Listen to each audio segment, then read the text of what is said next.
Election Commission refutes rumor over March 5 polls, says voting will be held on the said date.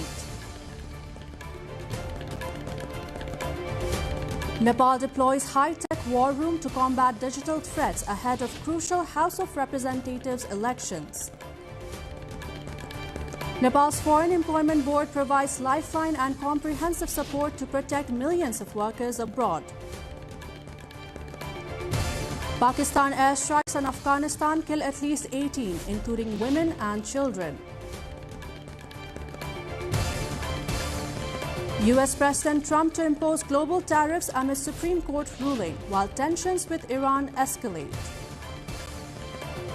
And APF club tops Nepal's Anfa League National League with 4-1 win over Navajana Jagruti.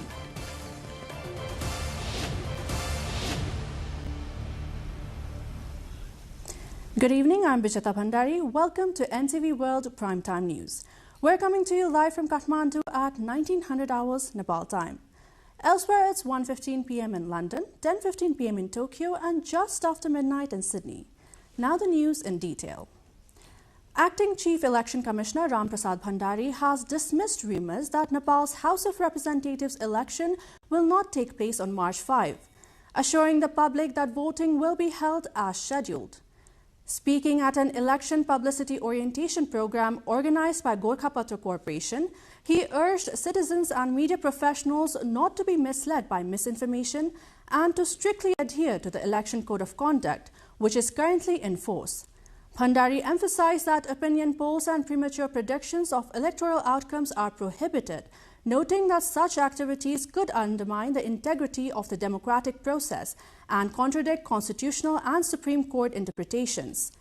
Bhandari described the upcoming vote as one of the most complex in the country's history, but said the Election Commission of Nepal is fully prepared to conduct a free, fair and credible election aimed at restoring political stability. Commission spokesperson Narayan Prasad Bhattarai called for maximum voter turnout, surpassing the 2079 BS election, while officials stressed expanded voter education in all 46 languages published by Gorkhapatra to minimize invalid votes and strengthen the democratic participation. In a bid to ensure a level playing field ahead of the March 5 House of Representatives election, the Election Commission has established a high-level monitoring unit to curb misinformation and disinformation. Since the start of monitoring, 467 reports of toxic information have been flagged, resulting in 107 social media posts removed, 32 news portal violations cleared, and 11 illegal websites blocked. Information Officer Suman Khimire said the crackdown extends beyond digital platforms, with monitoring officers deployed nationwide to check illegal campaigning and the misuse of children in political rallies. Assistant spokesperson Sita Pun Shrees confirmed that teachers, civil employees, provincial ministers and local representatives topped the list of violators, as strict compliance rules bar campaigning within jurisdictions and require political neutrality from public servants.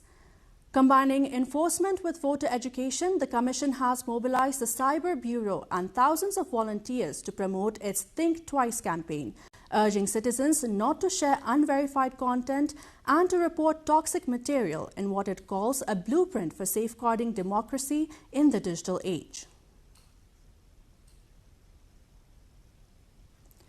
A Bolero Jeep accident in Bogota and Fushil Rural Municipality 3 of Doti District has left 4 people injured, including the driver. According to the police, 3 of the injured are in serious condition. The victims are 66-year-old Juna Devi Saud, 17-year-old Sita Saud, 19-year-old Sarada Saud, and the driver, 27-year-old Tirtha Bogati. Among them, Juna Devi and Sita sustained serious injuries. All 4 have been transferred to Maya Metropolis Hospital in Dhangari for further treatment. The Doti District Police reported that the accident occurred today at 12:55 p.m. The Bolero Jeep travelling from Meltaki to Dipayal skidded while reversing and fell approximately 150 meters off the road. A rescue operation was conducted by a team led by Police Inspector Ram Bahadur Karki, and further investigations into the incident are ongoing. Meanwhile, candidates in Kailali are intensifying their door-to-door campaigns with ambitious development agendas for the upcoming House of Representatives election on March 5. In the eastern constituencies of Kailali 1 and 2, the focus has been placed on large-scale projects like the Chisapani Rajkhanda cable car and the effective implementation of the Karnali corridor to boost economic growth. In Kailali 5 constituency, the proposed platforms include upgrading the Gada Chowki Chisapani road to 4 lanes and operationalizing the Shahid Dashat Chand Health Sciences University. Other candidates are introducing digital-focused plans centered on AI, robotics and digital classrooms to modernize education and the local industry.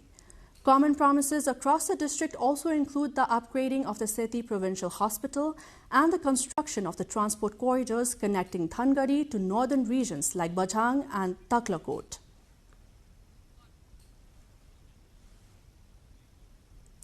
Nepal government has directed health institutions to provide details of those injured during the September 8 and 9 Gen Z protests.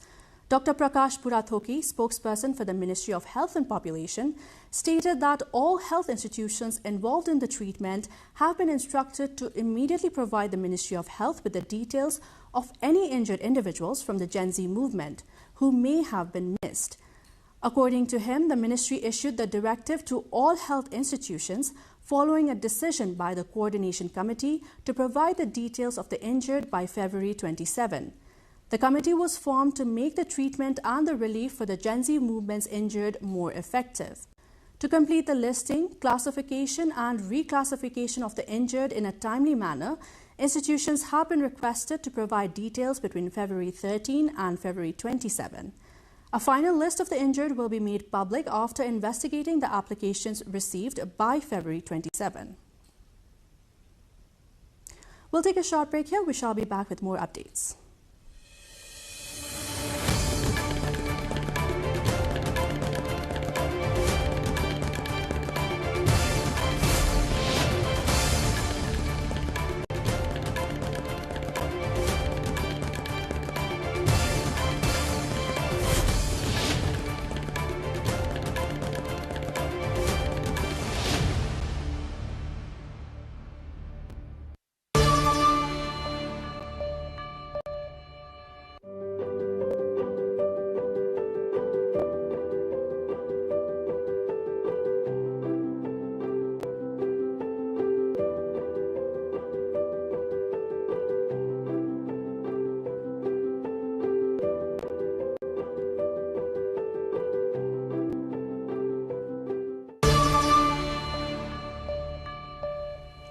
Welcome back. You're watching NTV World Primetime News. A Bolero Jeep accident in Bogatan Fushar Rural Municipality 3 of Doti district has left 4 people injured, including the driver. According to the police, 3 of the injured are in serious condition. The victims are 66-year-old Juna Devi Saud, 17-year-old Sita Saud, 19-year-old Sarada Saud, and the driver, 27-year-old Tirtha Bogati. Among them, Juna Devi and Sita sustained serious injuries. All 4 have been transferred to Maya Metropolis Hospital in Thangadi for further treatment. The Doti District Police Office reported that the accident occurred today at 12:55 p.m. The Bolero Jeep travelling from Meltaki to Dipayal skidded while reversing and fell approximately 150 meters off the road. A rescue operation was conducted by a team led by Police Inspector Ram Bahadur Karki, and further investigations into the incident are ongoing.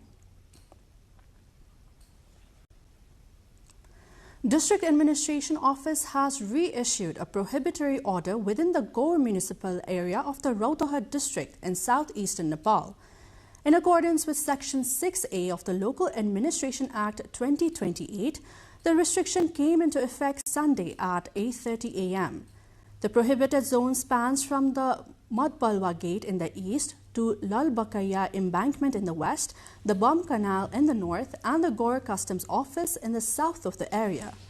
Chief District Officer Dinesh Sagar Bhusal announced that the order will remain in place from Sunday morning until further notice.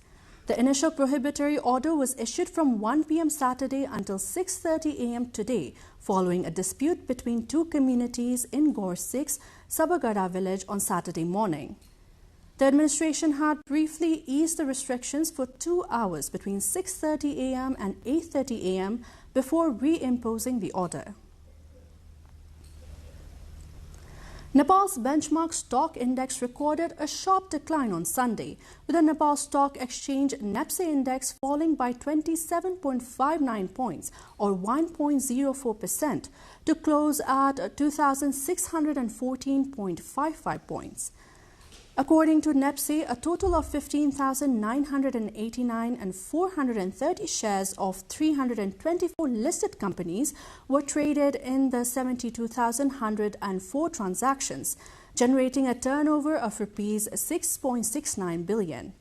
All sectoral sub-indices ended in negative territory, reflecting broad-based selling pressure across the market. The share price of Buddha Bhumi Nepal Hydropower Company Limited posted the steepest decline of the day, dropping 8.92%. Meanwhile, Akhu Khola Hydropower Company Limited led the market in terms of both transaction value and volume of shares traded.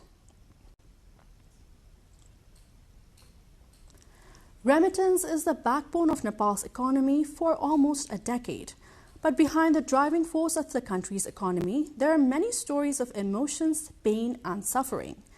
We bring the story of Shyam Ghartimagar, who had left the hinterlands of Baglung almost 20 years ago in search of a way to earn living for his family. Sabika Shrestha explains the story. My name is Shyam Ghartimagar. Baglung. In 2007, Shyam Kumar Ghartimagar left the hills of Baglung with the same dream that fuels thousands of Nepali youths to trade his sweat for a better life. Gharti reached Bahrain ready to build to raise skyscrapers that would in turn lift his family out of poverty. For 17 years, Gharti was a silent engine of the economy until a single moment on August 14, 2024. While working on a construction site, Gharti fell down, shattering his dream forever. With severe injuries to his head and chest, the once strong, unskilled construction worker was rendered stagnant, trapped in a hospital bed in a foreign land. The dream of earning was replaced by the nightmare of survival. For over a year, Gharti's world was restricted to the sterile walls of Bahraini hospitals. The young boy from Baglung underwent a tracheostomy to breathe and became dependent on catheter. As his body withered, a complex diplomatic and medical machinery began to bring him home. Dr. Abbas, who traveled from the UAE accompanying Gharti, described a grueling process of coordination. I am the one who's carrying Shyam from Bahrain to Nepal. Shyam was admitted in Bahrain. He has polytrauma and he went to the hospital. He was admitted there. We did for him some of operation and then he was admitted in ICU. I contacted the embassy. Then we finally reached to the family. Then we issued the ticket for him after several times trying because the airline was not accepted. After finally we bring him with the final decision with the Fly Dubai. Back in Baglung, his brother Indra Bahadur Ghartimagar had never lost hope. Indra tirelessly petitioned the Nepali embassy in Bahrain to bring his brother back. The urgency was tripled by the family's situation at home. Gharti's father is also disabled, waiting for a son who left walking and returned on a stretcher. Today, Shyam lies in intensive care unit of Bir Hospital in Kathmandu. But as the medical battle continues, a social one begins. Ompun Magar, a fellow villager, raises the question that haunts the family. परिवारमा एउटा अपाङ्ग बा बाहेक अर्को कोही छैन सधैँ अब दाजुभाइ काकाबाले हेर्दै सम्भव पनि छैन अब समस्या यहाँनिर आएर समस्या जटिल भइरहेछ यसलाई कसरी निराकरण गर्ने हो भन्ने पनि एउटा चुनौती छ हामी माथि तर उलाई यहाँ बहरानदेखि यहाँसम्म त रोजगारदाताको पहलमा ल्याइएछ यहाँ हस्पिटलमा पनि एडमिन गरिरहेछ तर अब आउने चुनौती कसरी पार गर्ने हो भन्ने ठुलो चुनौती छ हामी माथि यो चुनौतीलाई सामना गर्न हरेक तबकासँग राज्यसँग सबैसँग अपिल गर्दछु. Behind the billions of rupees in remittance that sustain Nepal's economy, there are thousands of stories like Shyam's. Gharti's return is a victory of diplomacy, but it is also a somber reminder. As a nation, are we only interested in the money our migrant workers send home, or are we truly prepared to protect their lives and their dignity? Sabika Shrestha with camera person Binay Shrestha reporting for NTV World. A short break here. We will be back with international updates.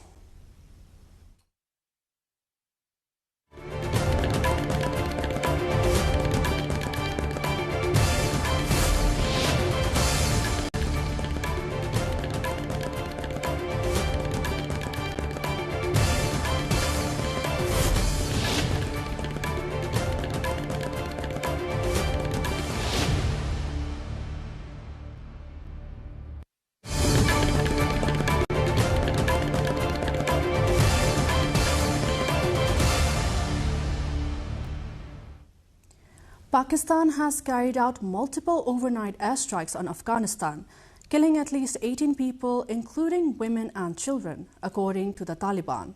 The strikes targeted 7 alleged militant camps and hideouts near the Pakistan-Afghanistan border. Islamabad claims they were in response to recent suicide bombings in Pakistan. Afghanistan condemned the attacks, stating that they hit civilian homes and a religious school. The Taliban's defense ministry reported that the strikes targeted civilian areas in Nangarhar and Paktika provinces. The Nangarhar Girdikas village, Shahabuddin, a local resident, said of his 23 family members, only 5 survived the attack. Local sources earlier said 20 people had been killed. Although no deaths have been reported in other affected areas, the strikes also targeted an empty guest house and religious school. These airstrikes come amid a fragile ceasefire agreement between the two countries that has been repeatedly violated by recent clashes. US President Donald Trump has announced plans to impose global tariffs of 15% after the Supreme Court struck down his previous import taxes. Speaking on Friday, Trump revealed he would replace the scrap tariffs with a 10% levy on all goods coming into the US. But by Saturday, he took to Truth Social, stating that tariffs would rise to the maximum allowed under a little-used trade law. This law permits the tariffs to remain in place for up to 5 months before requiring congressional approval. Meanwhile, tensions with Iran are also mounting. The US and European allies suspect Iran is advancing toward developing a nuclear weapon, a claim Iran has consistently denied. Despite recent talks in Switzerland, Trump stated the world would know in the next 10 days whether a deal would be reached or if military action would follow. In Iran, students at several universities have taken to the streets, staging large-scale anti-government protests. This marks the first significant rally since last month's deadly crackdown by authorities. Footage shows demonstrators marching on the campus of Sharif University of Technology in Tehran, where tensions escalated into violent scuffles between protesters and government supporters. Meanwhile, a sit-in was held at another university in Tehran, and rallies were reported in the northeast of the country. The protests are a show of solidarity for the thousands who were killed during the mass protests in January. The situation continues to escalate as the US has been building its military presence near Iran. President Donald Trump has stated that he is considering a limited military strike in response to the growing unrest.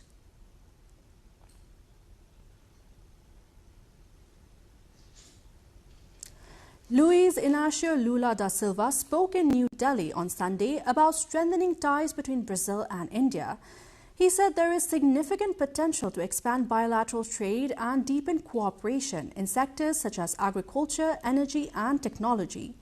Lula added that both countries aim to reinforce economic and diplomatic engagement in the coming years.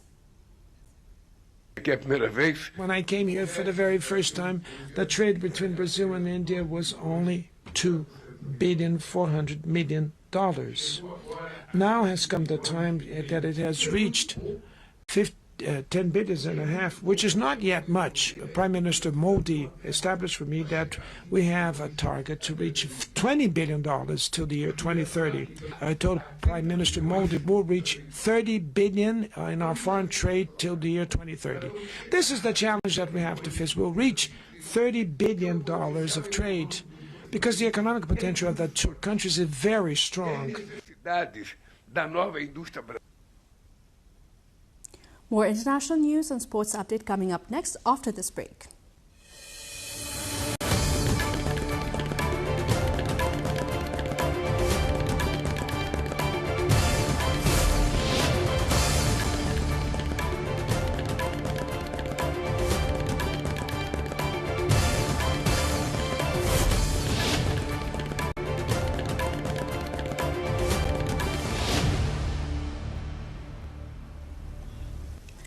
In Angers, western France, streets are submerged as severe flooding continues to wreak havoc this weekend. The Maine-et-Loire department remains on red alert, the highest warning level, with authorities closely monitoring the rising water levels. In the city of around 160,000 residents, the River Maine has reached a peak of 6.39 meters, according to the officials. However, Mayor Christophe Berthoud reported on Saturday that the river has started to show a slight decline, offering a glimmer of hope. At least 5,000 people have been affected in what is being described as the worst flooding in Angers since 1995. Emergency crews remain on standby, with residents preparing for further disruption in the coming days. Pope Leo XIV has called for urgent peace in Ukraine, speaking on Sunday ahead of the 4th anniversary of the Russia's invasion. In his regular Sunday address to the crowd in St. Peter's Square, the American-born pontiff emphasized that peace cannot be postponed and must be translated into responsible decisions. Ukraine will mark 4 years since Russia's assault on February 24, 2022. The war has devastated towns, displaced millions, and resulted in significant loss of life on both sides. Moscow now occupies almost a fifth of Ukrainian territory, especially in the eastern Donbas region, despite heavy losses and Ukrainian counterattacks. Meanwhile, the United States continues to push for peace talks, although recent diplomatic efforts have yet to yield a breakthrough. In Libya, the holy month of Ramadan is being celebrated with feasts and fireworks, but for many, the festivities are overshadowed by severe economic challenges. Soaring prices, a devalued currency, and ongoing political divisions have left many with little to celebrate. 15 years after the fall of Muammar Gaddafi, Libya remains deeply divided between East and West. Despite sitting on vast oil and gas reserves, daily life is disrupted by shortages of goods, including fuel. During Ramadan, a time of feasting and family gatherings, shoppers have faced rationed goods at supermarkets, and fuel shortages have left many petrol stations empty. In Tripoli, most ATMs have been out of cash. Firas Zrig, a 37-year-old Libyan, told media that the economy is deteriorating, blaming currency speculators for the fall in the dinar, which he says has had negative repercussions on daily life. The cost of basics has surged, with cooking oil prices doubling and meat and poultry prices up by 50%. Even gas cylinder refills, which are officially priced at 1.5 dinars, are now being sold on the black market for as much as 75 dinars. The situation remains dire as Libyans brace for more hardship in the months ahead.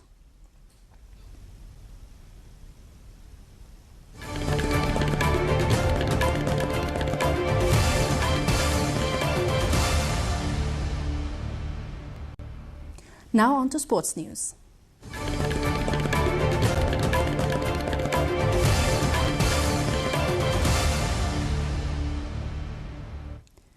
The departmental side APF club secured a commanding 4-1 victory over Nava Jana Jagruti Youth Club in the Anfa National League at the Anfa Complex in Sadobato on Sunday.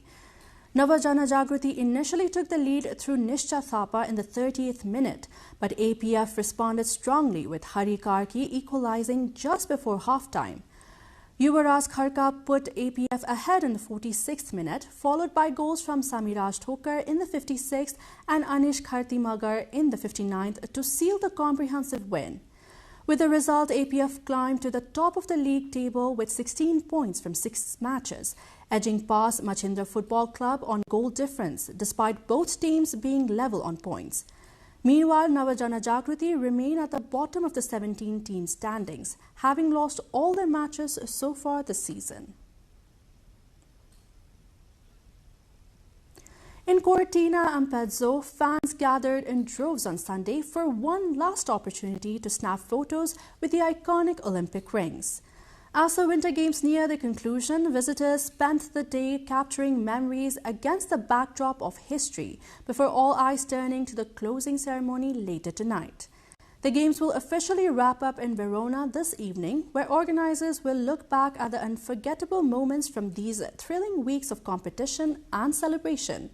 The ceremony will also mark the symbolic handover to the next host city, closing another chapter of the Winter Olympics.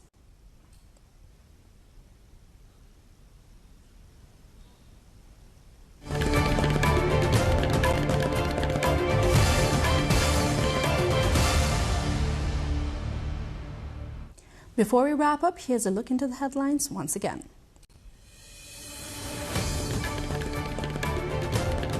Election Commission refute rumor over March 5 polls, says voting will be held on a set date. Nepal deploys high-tech war room to combat digital threats ahead of crucial House of Representatives elections.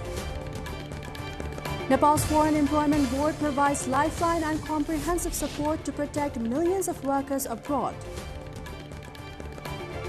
Pakistan airstrike on Afghanistan killed at least 18, including women and children.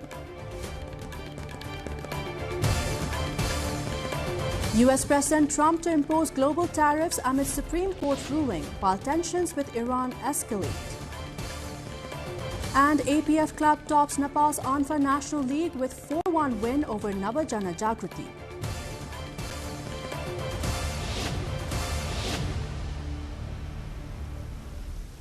That's all for the moment here on Primetime News. Our next bulletin will be at 2200 hours Nepal time.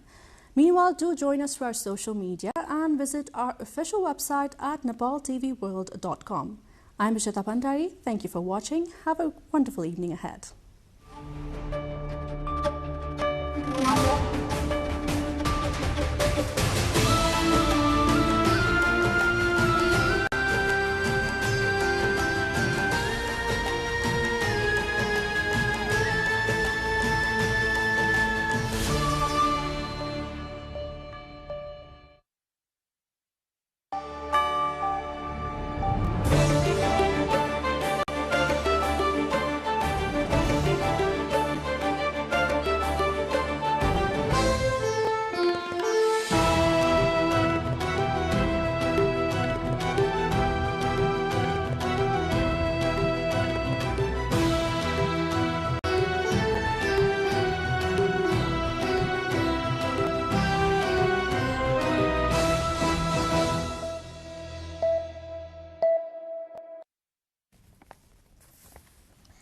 Welcome to the studios of NTV World in Kathmandu.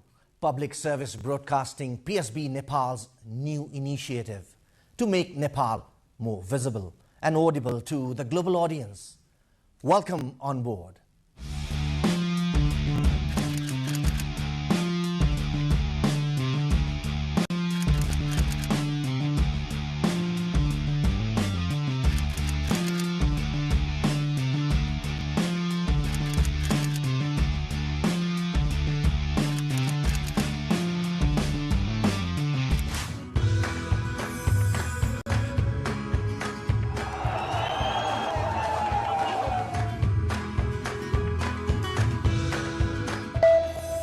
This is NTV World, facts that speak, insights that matter.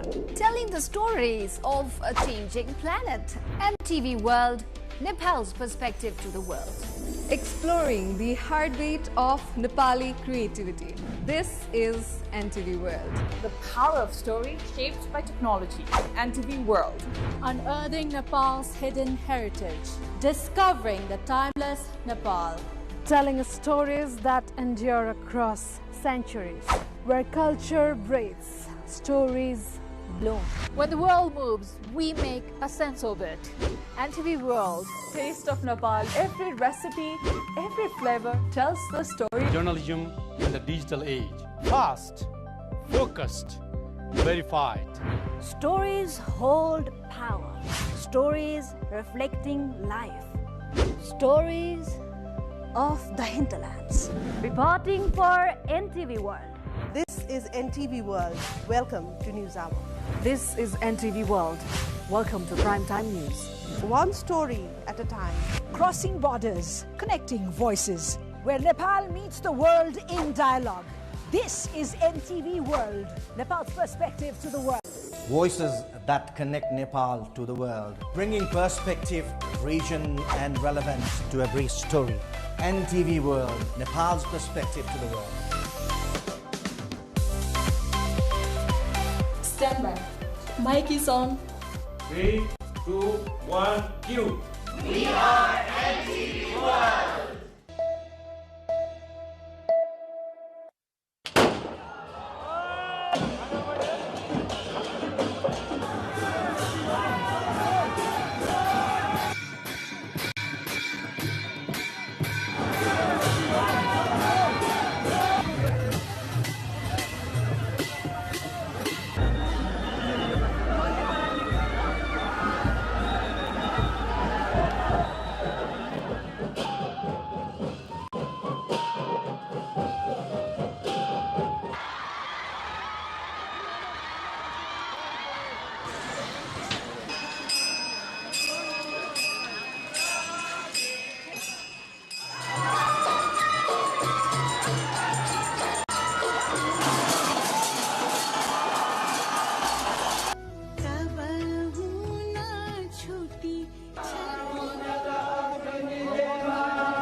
Are you interested to know about Nepal and its major tourist destinations?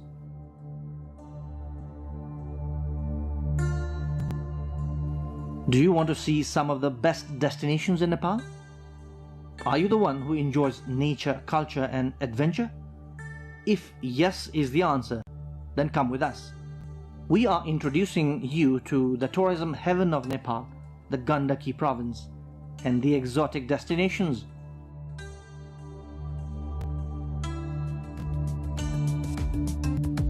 Gandaki province, the tourism capital of Nepal. Gandaki province is very rich with natural diversity and tourism potential.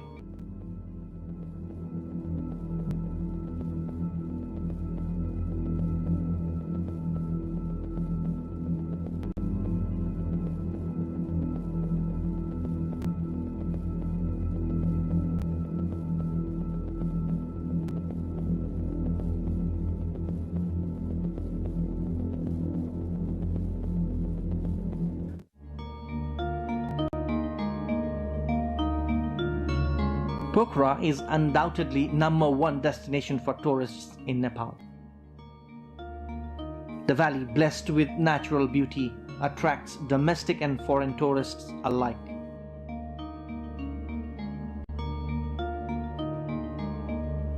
You must have already visited Pokhara. If you haven't or planning another trip, then these are some of the must-go places in Pokhara.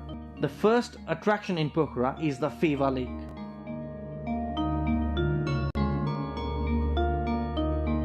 Boating in Phewa Lake is a ritual for every tourist visiting this paradise.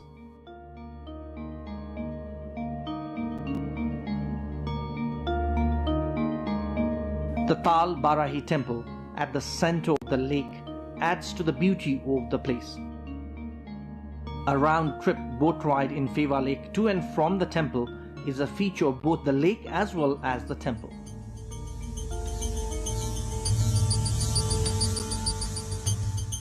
Separate boat ride, watching the reflection of Mount Machapuchri on the lake and fishing spice up the Phewa experience.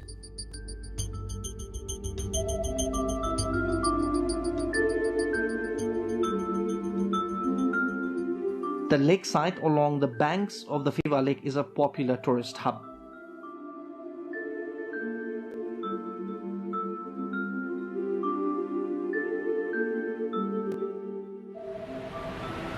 Many tourists in Pokhara choose Devi's Fall as their second destination in Pokhara. The water from Phewa Lake exits towards Seti River through the Gupteshwar cave from this Devi's Fall. The mighty water stream rushing deep down into the gorge, covered by water vapor, is a magical sight.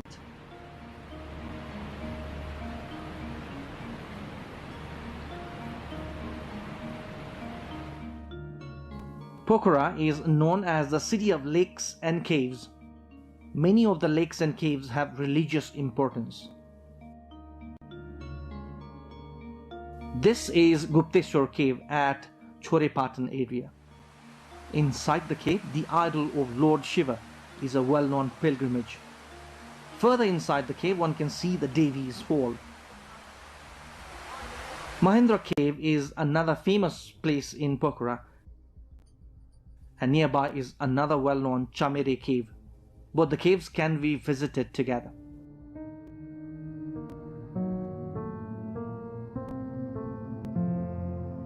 Two other well-known tourist destinations in Pokhara are Begnas and Rupa lakes.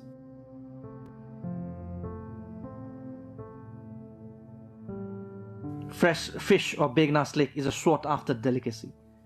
Rupa Lake is just round the corner beyond a small hill towards the eastern edge of Begnas Lake. Away from the hustle and bustle of the town, Begnas and Rupa lakes cannot be taken out of a tourist's itinerary.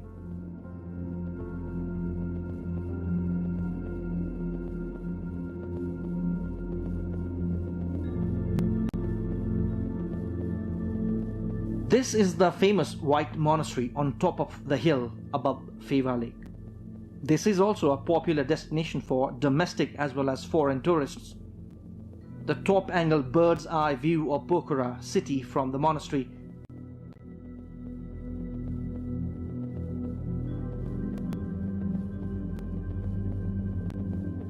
is a sight to behold.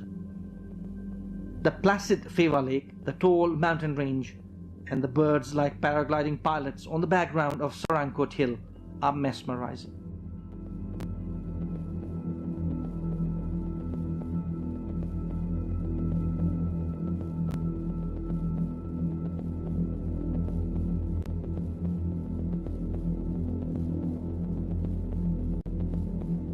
The Bindabasini temple in Pokhara is a famous shrine in Nepal. The best route to visit the temple is on the way to Sarankot. Devotees throng the Bindabasini temple, which is atop a small hill with panoramic view of Pokhara city. The Bindabasini temple is famous among the Hindus across the country.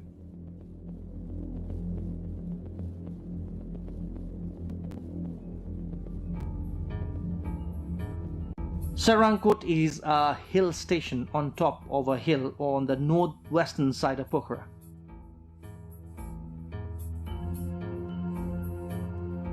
A must-go place to see the majestic Mount Machapuchri and Mount Dhaulagiri in the Annapurna range in front of the eyes, and also the Pokhara and Leknath cities on the other side. Sarankot is synonymous to paragliding in Nepal.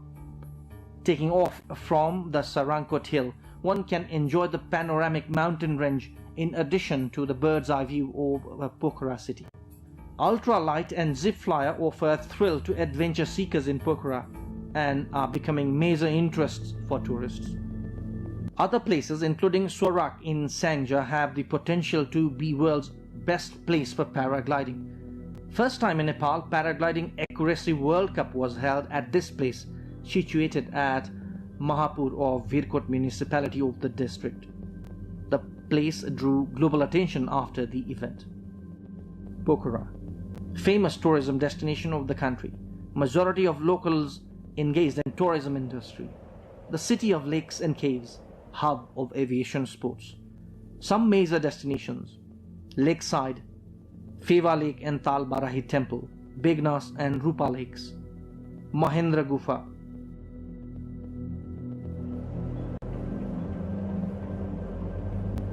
Annapurna Circuit Trek features in world's 10 best destinations and adventures. The trekking circuit is the choice of many trekkers as it offers both adventure along with mesmerizing view of mountain ranges. Arguably the best trekking circuit in the world, travelers get up close with dozens of mountains including the Annapurna, Dhaulagiri, Nilgiri.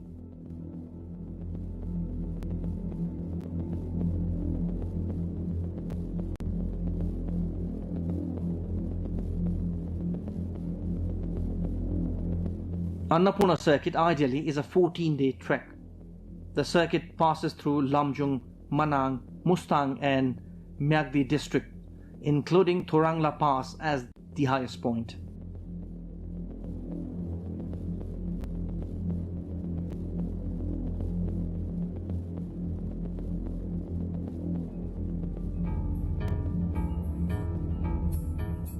Places including Dhampus, Ghandruk and Poon Hill are part of this trekking circuit.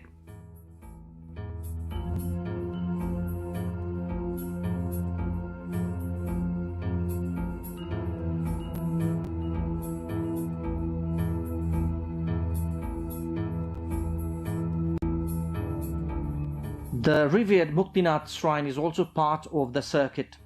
Only foreigners were seen in this circuit few years back, but now domestic tourists are also flocking the area.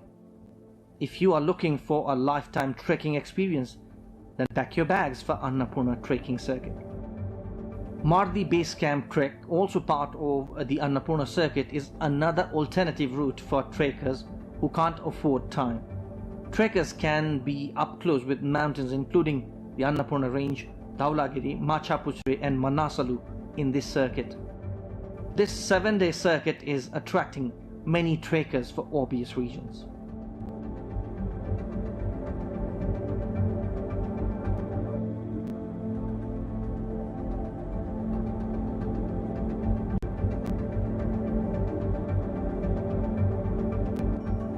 Another famous trekking route in Gandaki province is Manasalu circuit.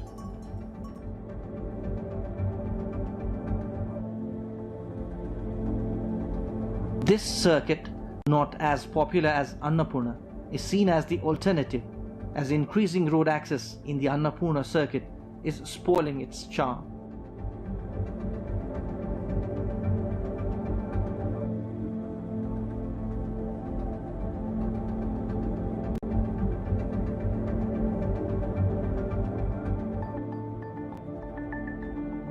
Not just for adventure and natural beauty, Gandaki province is also popular for religious tourism.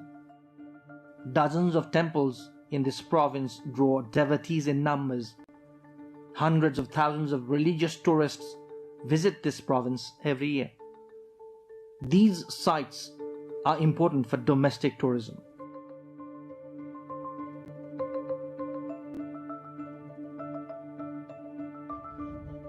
Muktinath is an important religious site for Hindus as well as Buddhists. The Muktinath temple is situated 3,710 meters above the sea level in the mountainous district of Mustang.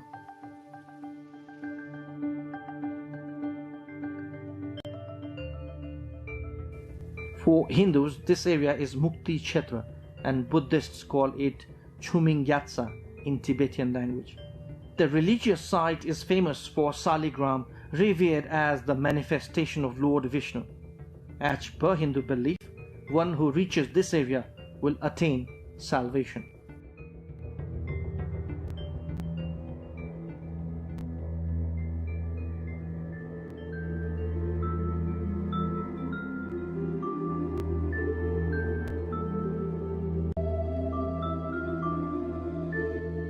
The Manakamana temple at Gorkha district is another very famous shrine for deity Manakamana.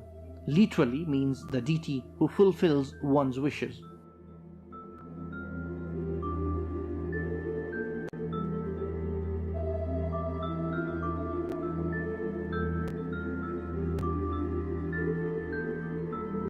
Situated some 1300 meters above the sea level, we can see Mahavarat hill range and Chimkeswari peak towards the south, and Mount Annapurna and Mount Manasalu among others towards the north. Beautiful sunrise and sunset is visible from the temple premises.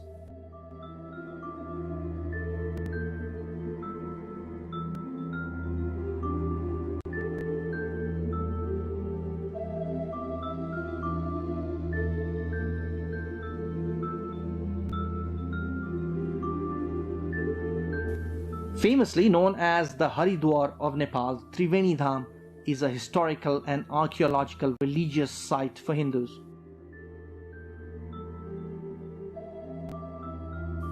The confluence of Narayani, Tamasa and Sonbhadra rivers is called Triveni Dham. 2 annual fairs draw thousands of devotees from home and abroad, mainly India, in this area. Hindus believe offering prayers and holy water from the river relieves one of sins.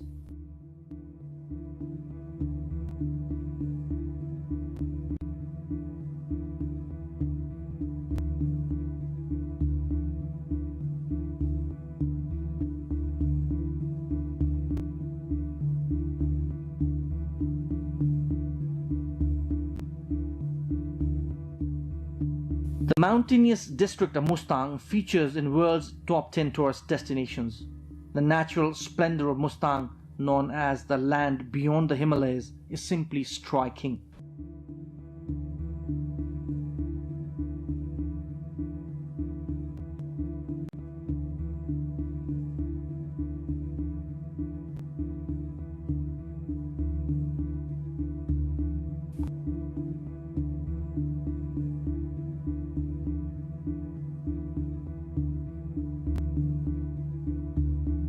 Domestic tourists, along with tourists from SAARC countries and others, arrive here every year. Jomsom Bazar, Kagbeni and Lomangthang are some of the places we can see in Mustang.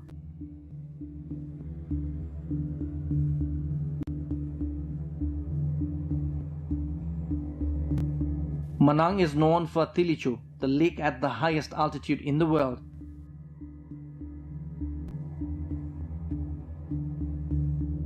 Foreign tourists who arrive here are spellbound by the tall peaks, the suspension bridge at the 5th highest place in the world, and of course, the highest in South Asia, apple farms, and the warmth of the Manangi people.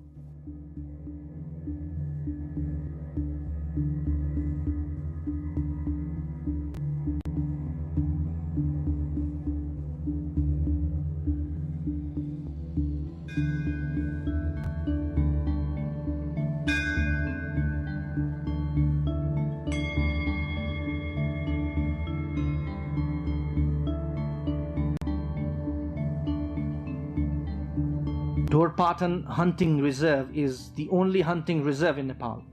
Established in 1987, it covers an area of 1325 square kilometers in the Dhaulagiri of western Nepal, spreading across Rukum man culture.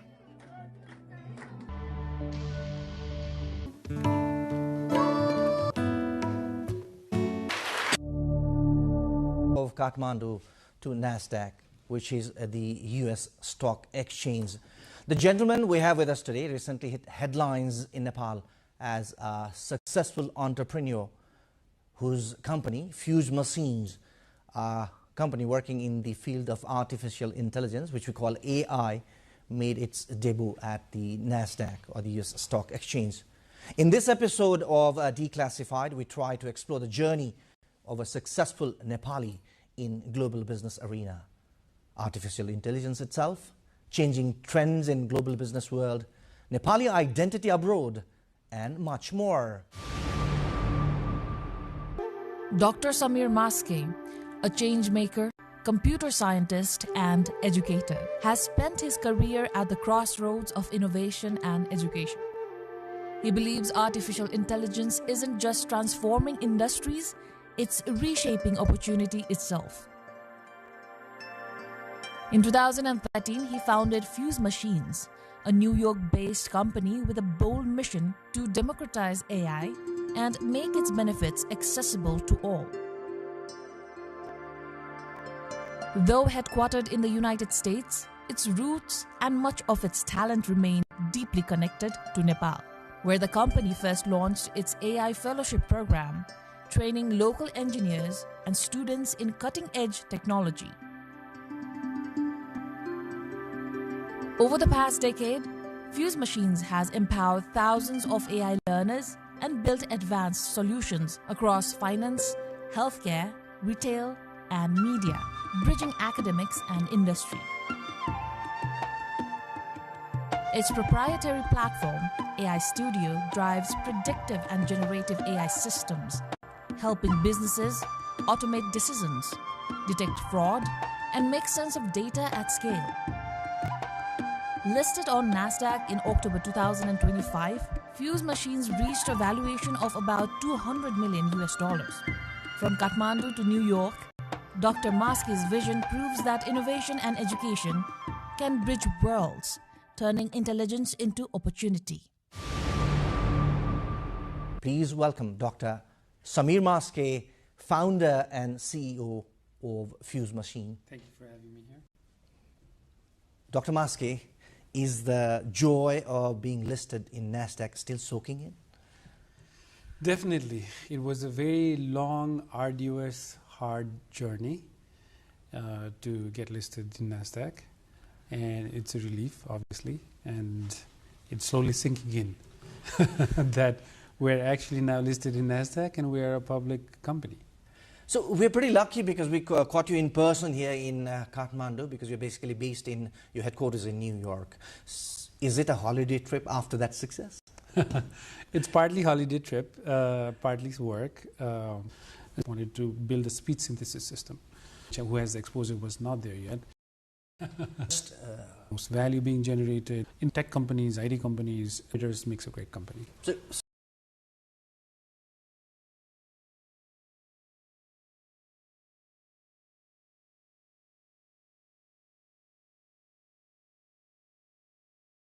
here, and there's been news articles and whatnot, but no, nothing has changed on a day-to-day life. Well, Dr. Maske, being a Nepali citizen originally, was it difficult or easier for you to work in the US, especially when you were trying to build up a business? US is a melting pot of pretty much all citizens around the world, of all ethnicity, races, and so forth. I went as a very young kid, right, right after high school, and it didn't make as much of a difference, especially when you are among the students who are all there to study. Nepal definitely has that charm for a lot of people, where they learn about Mount Everest, they learn about the culture here, and so forth. From a perspective of having deep roots and values that have been instilled to me by my mom and the family, has definitely helped, right? The transparency, truth, ethics, these are like hospitality, these are some of the values that you learn in Nepal when you grow up. And those have definitely helped me in a global world on being able to compete. So your roots have definitely helped you? Absolutely, absolutely. Nepali roots have absolutely helped me. We are just talking about the journey, the dedication, the hard work that Dr. Samir Maske and his team, the multinational team, behind the success of the Fuse machine put up in these 13 years for the investment in NASDAQ. Now, in the next part of our conversation, we talk about AI, which I am a novice in, and to much of our viewers might be more interesting because they are much into it. How would you define AI, the artificial intelligence, Dr. Maske, being a practitioner and in fact a person who has built up a business, a very successful one in it? How would you define AI? What exactly is AI? You can think of it as a machine that takes input, does a reasoning on it, and produces an output that is useful for humans. If I were to define it in the simplest form, that's what it would be. That reasoning system that sits in the middle, taking input and producing outputs that's useful for humans. Is it still an evolving technology, or it's at its peak? In the next 5 years, how would it evolve, if it's evolving? It is still very evolving. And the pace of evolution, or the change in AI and the tech behind AI, is unlike I've ever seen before. Right? Like, I did research in question answering system. The natural language processing world has been my life from PhD to at IBM to teaching, all of that. But over the last 5 years, suddenly everything has changed in AI. A lot of things have changed. So the speed at which AI is changing is extremely rapid, and it will continue to do so. Definitely there is a little bit of overhype where people think, like when I talk to some enterprise C-suite, they think, they may have heard and read and whatnot, and they think everything under the sun can be solved with AI, which is not the case. But it can do a lot at the moment. Where do you see the technology in the next 5 years? So, especially I'm asking you this question because there's a few people like me who do not have much information about AI. We fear as if it is going to replace human intelligence, or even job loss, or let's say loss of privacy. These are some of the issues that we basically fear. So is that a valid fear in us? Some of it could be valid from a perspective of, maybe not in 5 years, but in 10 years, are all the cars going to drive itself, right? And I was just in San Francisco recently, and that's already a reality there. It's already a reality. I ordered a Waymo, which is similar to Uber, but it's a driverless car. A car just came near me, the door opened, I sat inside, and it just took me a route, stopped and opened and got out. There was no driver. So now that tech is evolving very fast, and more cities are producing that. Now that could generate a genuine questions to all the people who are making their livelihood based on driving cars or driving, like providing this. Or the Uber service, let's say, to be specific in the US. Now, should they be worried a bit? They are worried, because I had a very interesting conversation with some of the people in LA itself who are in this service. So they were pretty much worried, especially the diaspora, Nepali diaspora, or the people who are relying to that. So that could be a possibility? That could definitely be a possibility. So there are jobs where it could potentially be fully automated. But having said that, I would say AI brings in a lot of augmentation and efficiency gains, which will not necessarily replace the human, but produce a lot more efficient human, almost like a superhuman, where the person will be able to do more jobs in less amount of time. And that efficiency gains could impact overall economic output, which could then generate a lot more new kind of jobs, right? Like already there is prompt engineering, which does not exist before.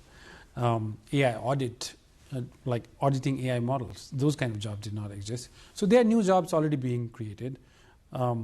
So I think that will happen as well. How foolproof is it, Dr. Maske? Can we 100% rely on it? Foolproof as in, will it always be accurate? I mean, depends on the problem that it is working on. Since you're talking about auditing, for example, so would it be 100% correct in that sense? At least probably, if you try to build an AI audit system at this point, it probably will not. And in many cases, it might never be 100%, because we as humans also make error. Or the people like you would like to leave some space for the humans there as well? No, the thing is, the AI is just learning from humans. And when it's learning from humans, if the training data has a certain amount of ambiguity, then it will also not be able to separate out some of those ambiguities, in which case it will make those errors. So in many cases, you will see 95% accuracy or 96%. In some instances, it has gone to 99%. But if you look at enterprise AI being built right now, in many cases, it is actually 90% or less than 90%, right? So there's still a decent amount of progress that we need to do to make AI what I quote unquote foolproof, which is not the case for every instance right now. Well, enlighten me on this particular question, Dr. Maske. People like me who are still a novice, or people like many of our viewers who are pretty much, let's say, a novice in AI, will they be a misfit in near future in the society? Misfit as in? In terms of everything, because we are taking assistance for AI, as you said earlier, could be a misinterpretation or misuse of the technology itself, for each and everything, from students doing their homework to designing mega projects. We have heard AI can be used and is being used. So if you do not know how to get acquainted with it, or if you're not acquainted with it, will that person be a misfit soon in the society? Yeah, I would say as the AI evolves and it produces these tools that we can use for efficiency gains and so forth, the more and more people should learn how to use some of these tools, because if you don't use it, I don't know if misfit is the word, but you will be left behind, right? Because somebody else who has a similar job or role and academic credentials, if knows how to be 50% or 100% more efficient because he or she knows how to use the tools, then obviously that person has an advantage. Let's move on to one of the slogans of your company, Dr. Maske. Democratizing AI is one of the slogans of your company, Fuse Machines. Can you tell us more about it? Why AI needs democratization? And what does that slogan exactly mean? For us, it means providing AI education, high quality AI education in all the underserved countries and communities around the world and in the United States. And providing that access to AI such that everybody is able to learn AI and build AI for their own communities. That's what democratized AI means for us. So your company is championing that. How much of that contribution your company has started making in, let's say, making it more accessible in every nooks and corners of this world, let's say? So we've been doing AI fellowship as part of the democratizing AI effort in Nepal. We've done in a few countries in Africa. We've done in Latin America. We've done in the United States. So we've been providing this free education as part of that mission and journey. In Nepal, we've been doing fellowship programs for quite a while, and we launched a program called AI Shiksha for Nepal as part of this democratizing AI effort, and we will continue to do so. And the hope is AI Shiksha for Nepal program will, through that program, we'll be able to provide AI education to many students here in Nepal. What is the contribution of a country like Nepal in the global AI ecosystem? It can make a lot of contribution. That's a meaningful statement. It can make. Yes, it can make a big contribution, a very meaningful contribution to the in the global stage of AI. And I would say that partly because of the talent here. There is a lot of talent who can be trained in AI and who can produce both services and product for the world. Services, obviously, outsourcing services and other kind of services can be done here from Nepal. But beyond that, I think the talent is so good that if we just train them a bit more and make them competitive enough for a global stage, then they will be able to build products right here in Nepal for the world. In which case, you will have products built in Nepal, sold out all outside of Nepal and in Nepal. And I think that will be a global contribution. But beyond that, even for Nepal, I think there are a lot of AI products that could be built in Nepal for Nepal by Nepali engineers. And I think that will be amazing to see in the coming months, years, and the decade. My question is, the ethical use of AI, how would you promote it and advocate it, given that your slogan, democratizing AI, is also trying to spread it across? So does that promote the ethical use of AI or the random use of AI? So when we do provide AI education, we talk, one of the chapters and sections is about ethics, AI ethics and AI policies and so forth. And this is a very important question because AI is impacting a lot of lives and it's starting to automate a lot of things. And as you said, some people might lose jobs, some people might not be happy about this. But in total, net, I think there's a lot of good that is coming. But even then, ethics and how AI and the data privacy sort of interacts with it, and do we have right policies on data privacies? Do we have right laws mandated on face recognition? So those are some of the very important questions that we need to address. And I think many countries are starting to catch up to the tech, right? Because the tech's so speeding ahead that government, federally, locally, are still doing a catch-up game on policies, right? And to give you an example, there was a law passed a while ago that, not in Nepal, outside of Nepal, that if you are using an AI system to filter resumes for more than 50%, that model needs to be audited. But what does model auditing, AI model auditing even means, and who's going to do it? None of that was clear, right? So that created a situation where people were confused. So I think, especially things related to AI and the ethics of AI, there needs to be more study. There needs to be more policymakers who has also studied AI, spent time on it, and figured out how all of this intersection needs to be untangled to make sure AI is impacting lives for better and not necessarily for worse. We see a lot of misuse of AI, let's say defaming someone, infringing into privacy of someone. So could there be a system within the AI itself that could stop things like that?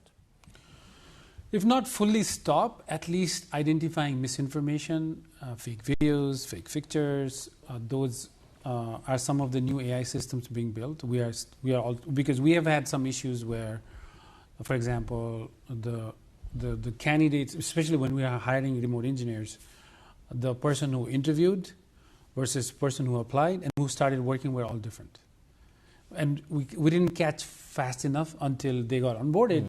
And then we realized, oh, the person who's attending the meeting doesn't look anywhere like the person who interviewed, right?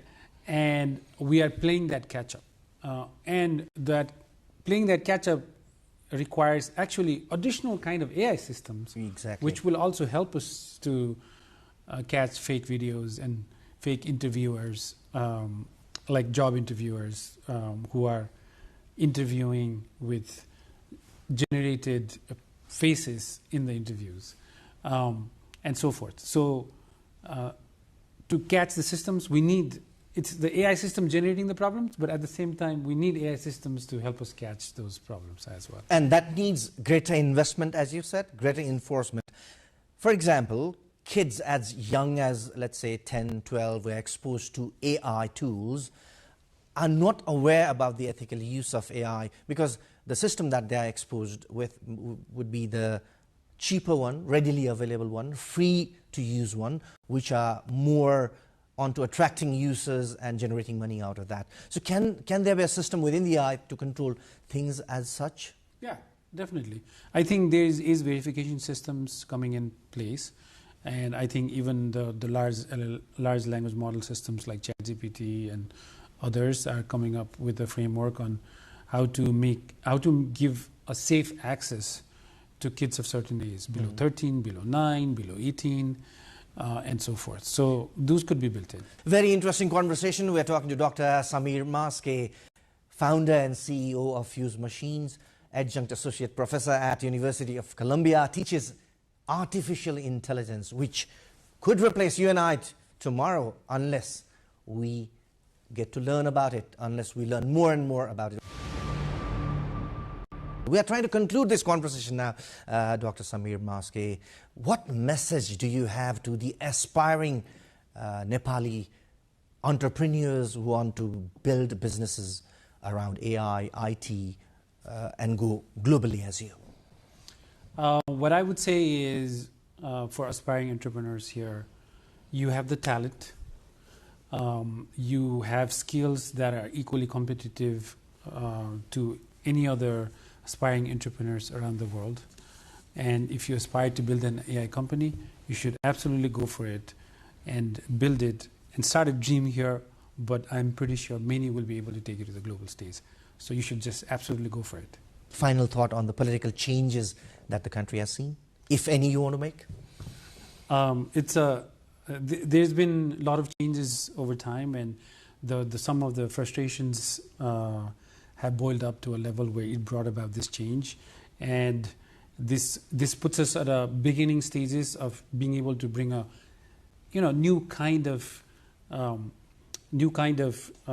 processes, new kind of developments, and a new energy in the youth that hopefully will energize the whole government. And hopefully with the new election coming in, we'll have a new government set up that will work for all Nepali citizens for the greater good of Nepal. Dr. Samir Maske. Dr. Maske, it was a great pleasure for NTV World Studios to have you on Declassified. Wish you more luck, and maybe you would be able to make your company more global next time we meet again. Thank you so much for your time and your thoughts. Thank you so much. Thank you. Well, we had a very inspiring conversation with Dr. Samir Maske, the founder and CEO of Fuse Machines. Hope this conversation inspires all the budding entrepreneurs who would like to follow his footsteps, if not being better than what he has achieved so far. Well, do keep us following on our social media platforms, our Facebook page, our X page, our TikTok handle, and also on our website, www.ntvworldnepal.com. Until next time, from this episode of Declassified, bye-bye.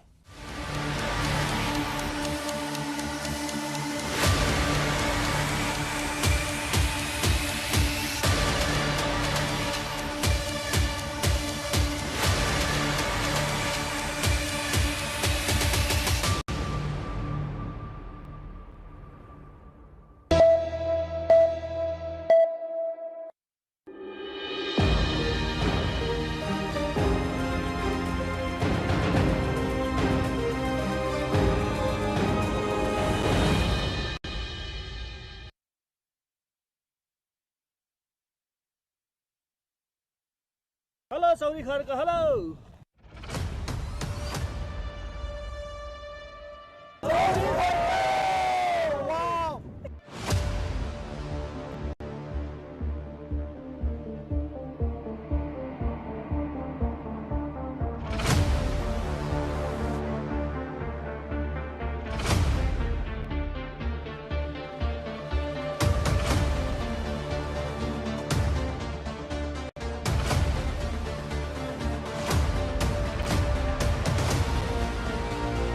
एकदमै राम्रो रहेछ, refreshed fill भयो। त्यो के होसबाट अलि टाढा आएको जस्तो। यहाँसम्मको एउटा केबल कार भइदिए एकदम बेटर हुन्थ्यो जस्तो लाग्छ मलाई। माहौल अथवा यहाँको वातावरण यति रमणीय छ कि यसलाई शब्दमा वर्णन गरेर पनि साध्य छैन।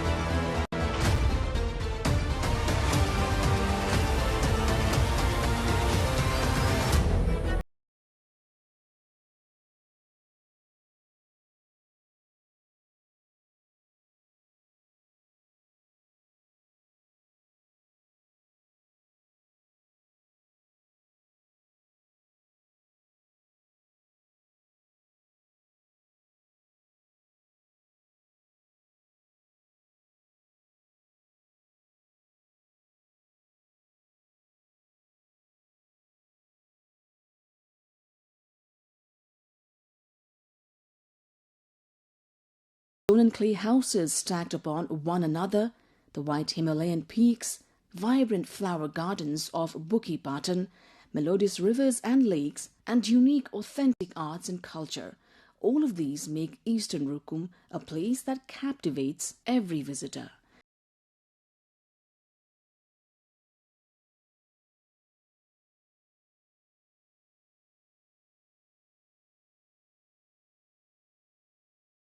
This distant, remote land closer to all. This time our destination is Chauri Kharga, located at an altitude of about 4,000 meters above sea level.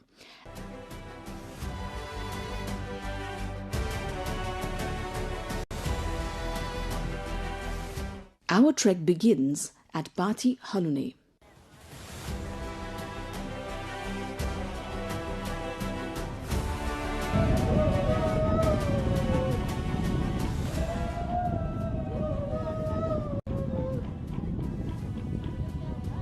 On the border of Eastern Rukum and Baglung along the Mid-Hill Highway. Though it is said that the hike to Chauri Kharga takes around 3 hours, we wonder how long it will take us.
I'm very happy.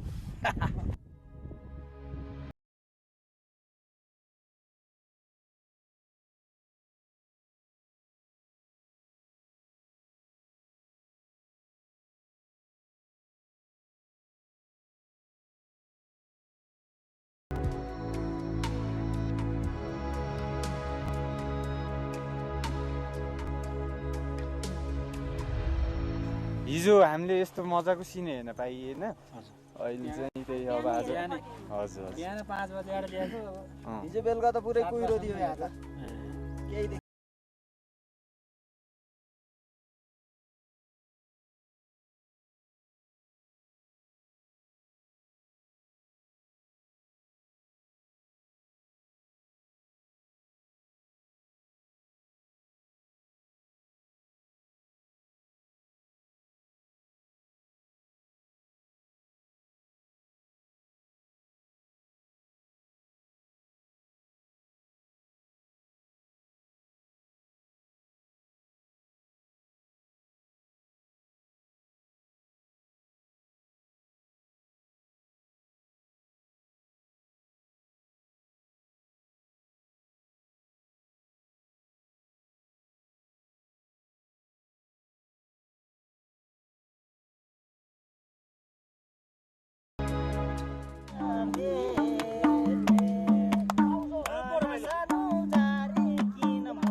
Chori Carcass sits high in the hills of Bhumi Rural Municipality 1 in eastern Rukum.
Dhaulagiri, Chure, and Sisne. They reveal themselves in full grandeur. Rivers flowing through the valleys, including the northern Ganga and Nisel Dhor, together with the backdrop of Dhor Patan, enchant every traveller.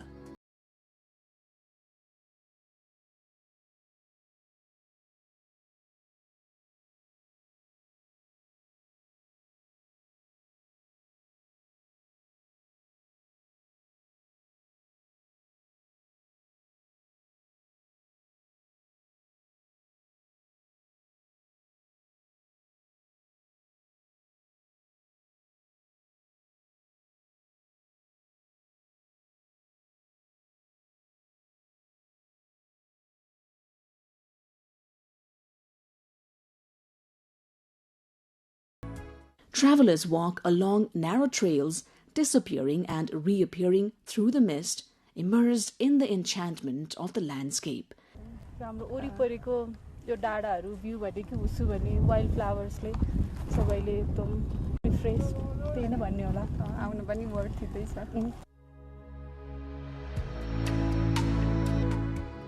The weary faces of trekkers brighten as they take in these views and you can clearly see joy and wonder reflected in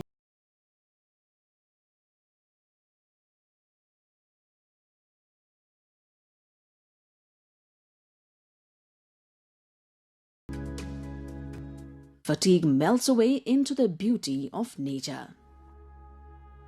Eastern Rukum is blessed with a wealth of natural treasures, mountains, rivers, lakes, caves, and valuable earth.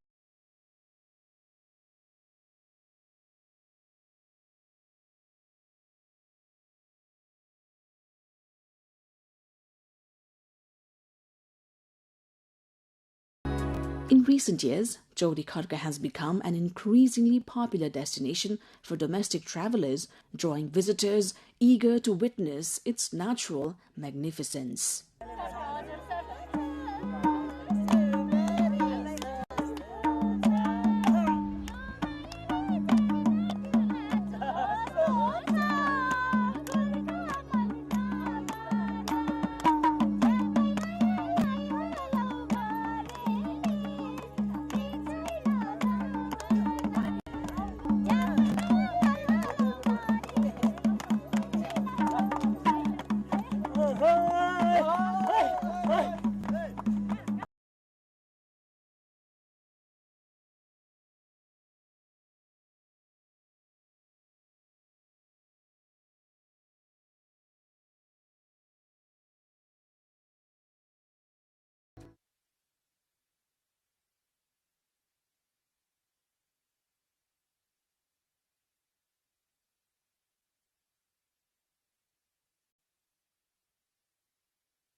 This is The World This Week, your weekly roundup of the latest international events and updates. This is me, Bhavana Casey.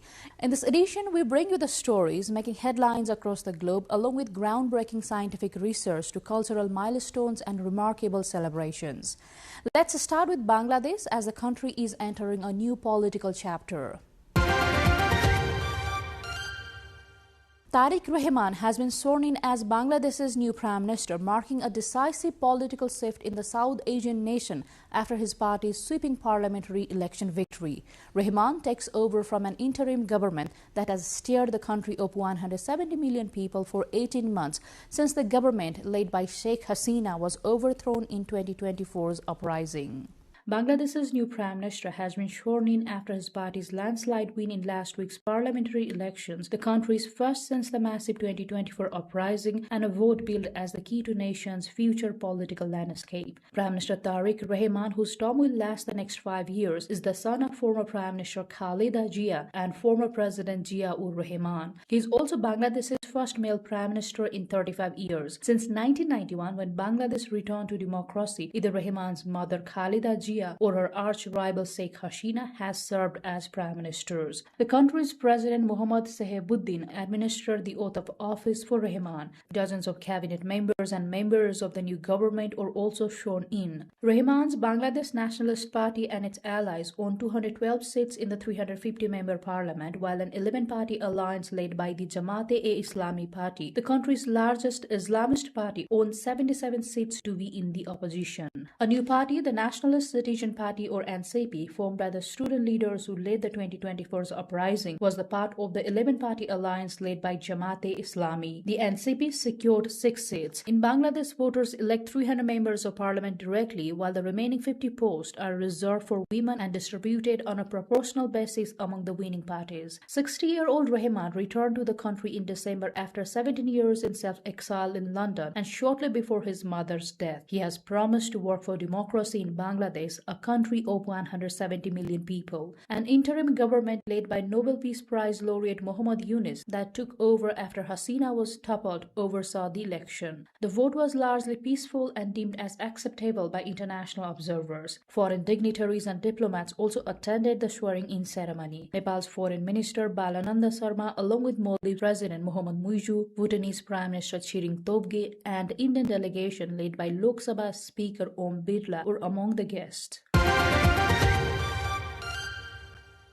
Iran and the US have reached an understanding on the main principles to resolve their nuclear dispute following indirect talks in Geneva. Iranian and US officials described the discussions in Geneva as making progress, while Oman, the mediator, says common goals and technical issues have been identified. The meeting followed repeated U.S. military threats against Iran over its deadly crackdown on anti-government protest and its nuclear activities. Speaking after indirect talks in Geneva, Iranian Foreign Minister Abbas Araghchi added that work still needed to be done. زمان مشخصی تنظیم نشد. قرار شد یه مقدار دو طرف روی متن‌های یک توافق احتمالی کار انجام بدن و بعد ما این متن‌ها رو تبادل بکنیم و بعد تاریخ دیگری رو برای دور سوم در نظر بگیریم. Badr al-Bushaidi, Foreign Minister of Mediator Oman, also said the negotiations concluded with good progress towards identifying common goals and relevant technical issues. The US said progress has been made. Ahead of the talks between the United States and Iran in Geneva, US President Donald Trump had warned Iran of the consequences of not making a deal. I'll be involved in those talks indirectly, and they'll be very important. We'll see what can happen. I mean, it's been typically Iran's a very tough negotiator. They're good negotiators, or bad negotiators. I would say they're bad negotiators because we could have had a deal instead of sending the B-2s in to knock out their nuclear potential, and we had to send the B-2s. I hope they're going to be more reasonable. They want to make a deal. I've been told that a deal is next to impossible. No, I think they want to make a deal. I don't think they want the consequences of not making a deal. They want to make a deal. The US and its European allies suspect that Iran is moving towards the development of a nuclear weapon, something that Tehran has always denied. Meanwhile, Iran's Islamic Revolutionary Guard Corps IRGC released images of military exercises conducted in the Strait of Hormuz, a critical choke point through which a significant portion of the world's oil supplies pass. State media reported that the drills showcased missile, drone and naval operations and were held on the eve of discussions with the United States. The parallel display of military strength and diplomatic engagement underscores the fragile atmosphere surrounding the talks, which are expected to focus on Iran's nuclear program and the possibility of easing economic sanctions. Officials from Russia and Ukraine met in Geneva this week for United States brokered talks, with both sides describing both rounds of talks as constructive. However, they failed to achieve any breakthrough. The talks follow 2 rounds of U.S. brokered negotiations held in the United Arab Emirates in January and early February. Talks between Russia, Ukraine and the US aimed at ending Moscow's war in Ukraine have concluded without a breakthrough. The trilateral meetings held in Geneva went on late on Tuesday but only lasted 2 hours on Wednesday. Although US envoy Steve Witkoff had expressed optimism over the talks, both the chief Russian negotiator and Ukraine's Volodymyr Zelensky indicated they had been difficult. Some progress was made on military issues, including the location of the front line and ceasefire monitoring, but an agreement on the issue of territory, without which no ceasefire can be envisaged, remains elusive, with Moscow and Kyiv's positions still far apart. Russia has not budged in its demand for full control of the eastern Donbas region, made up of the Donetsk and Luhansk regions, which is a non-starter for Ukraine. While conceding talks were challenging, Kremlin negotiator Vladimir Medinsky added they had been businesslike and said another meeting would take place soon. Zelensky also described the negotiations as not easy due to differences in the two sides' positions. Garbage is piling up across Indonesian capital Jakarta and surrounding areas where 42 million people produce about 14,000 tons of waste every day. Overflowing landfills and blocked drains are raising health and flood risk as officials face pressure to find better recycling and waste solutions. Garbage-choked streets, overflowing landfills, and the looming threat of trash avalanches are increasingly affecting Greater Jakarta as the world's most populous metropolitan area struggles with a growing waste crisis. The Indonesian capital and its surrounding satellite cities are home to some 42 million people. Together, they generate an estimated 14,000 tons of waste every day, straining collection services and landfill capacities. Local authorities are facing mounting pressure to improve waste management infrastructure, but chronic underfunding, population growth, and inadequate public awareness hinder the efforts. Environmental groups warn that without urgent action, the crisis could pose serious health risks, damage waterways, and contribute to long-term pollution in the region. Landfills around the capital are reaching capacity faster than anticipated, prompting calls for more sustainable solutions such as recycling, composting, and waste-to-energy initiatives. Ramadan has begun for millions of Muslims around the world after Saudi astronomers sighted the new moon. During the holy month, they fast from sunrise to sunset, focus on prayer and charity, and gather with family for iftar meals. Millions of Muslims around the world have begun observing Ramadan, the 9th month of the Islamic calendar, after Saudi astronomers confirmed the sighting of the new moon. Saudi religious authorities continue to rely on direct visual sighting, a practice that has been followed since the time of the Prophet Muhammad. During Ramadan, Muslims abstain from food and water from sunrise until sunset, breaking their fast with an iftar meal afterwards. In addition to fasting, adherents are encouraged to increase prayer, engage in charitable acts, and strengthen family and community ties through evening iftar meals. The month represents a time of increased worship, religious reflection, and charity, but it is also a time for families and communities to come together to break their fast, culminating in the Islamic holiday of Eid al-Fitr. The conclusion of Ramadan is marked by Eid al-Fitr, a festival celebrated with prayers, feasts, and social gatherings. This year,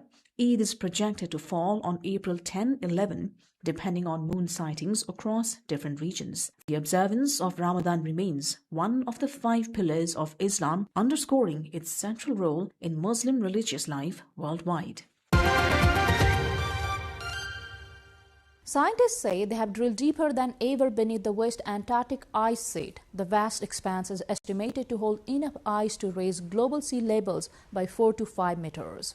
An international team of researchers has successfully drilled the longest ever sediment core from underneath a major ice sheet, bringing up layers of ancient mud, rock, and microfossils that date back as far as 23 million years. The achievement, part of the Sensitivity of West Antarctic Ice Sheet to 2 degrees Celsius project, involved boring through over 523 meters of ice at remote camp on the edge of the West Antarctic ice sheet and then taking 228 meters of sediment core from below the ice's base, the deepest such core ever recovered in this part of the world. What makes this discovery so important isn't just the depth reached, but what's in those rocks. Scientists have found shell fragments and tiny marine fossils deep in the sediment, clear indicators that the site was, at times in Earth's distant past, not covered by thick ice, but connected to open ocean conditions. Those marine signs suggest that the massive ice sheet that blankets West Antarctica today once retreated far inland, exposing seafloor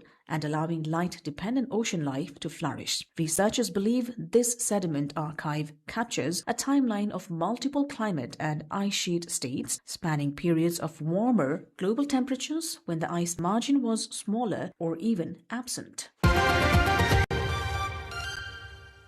In an update from Space World, an international team of astronauts has arrived at the International Space Station. 2 Americans, 1 French and 1 Russian astronauts are embarking on a months-long research mission, stepping in for a crew that had to return to the Earth early due to a medical issue.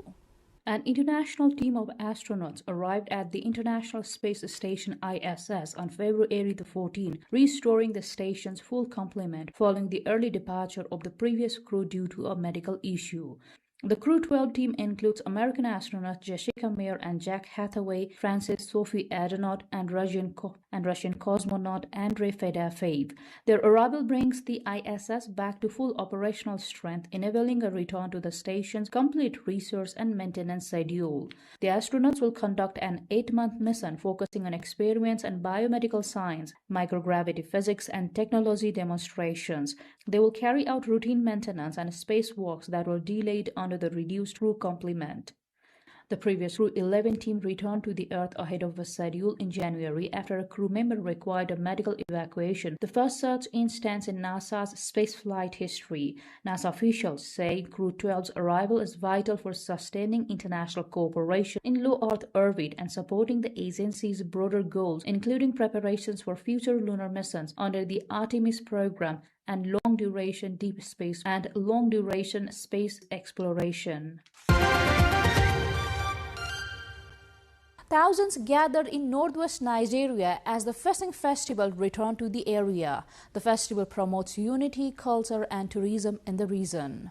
Nigeria's iconic Argungu Fishing Festival has made a triumphant return in northwest Nigeria after a 6-year hiatus caused by insecurity in Kebbi State. Thousands of fishermen from across the region gathered to compete in the traditional event, which has long been celebrated as one of Africa's largest cultural and sporting festivals. Participants used traditional nets and canoes to catch fish, vying for honors and prizes in a display of skill, endurance, and local heritage. Security forces were deployed to ensure the safety of both competitors and spectators, reflecting ongoing efforts to stabilize the region. Festival organizers emphasized that the revival signals a return to normalcy and boost local tourism and economic activity in Kebbi State. The event also included cultural performance, music, and traditional ceremonies, highlighting the region's rich heritage. Officials say the festival provides opportunities for youth engagement and the promotion of communal unity through shared cultural practice. It is noted that successful resumption could encourage similar cultural festivals to restart in areas previously affected by insecurity. The annual Kurdistan Ice and Snow Festival has been held at Mount Korek in northern Iraq, attracting athletes from Iraq and neighboring countries. Competitors took part in skiing, snowboarding, and snowmobile racing, celebrating winter sports and the region's natural beauty.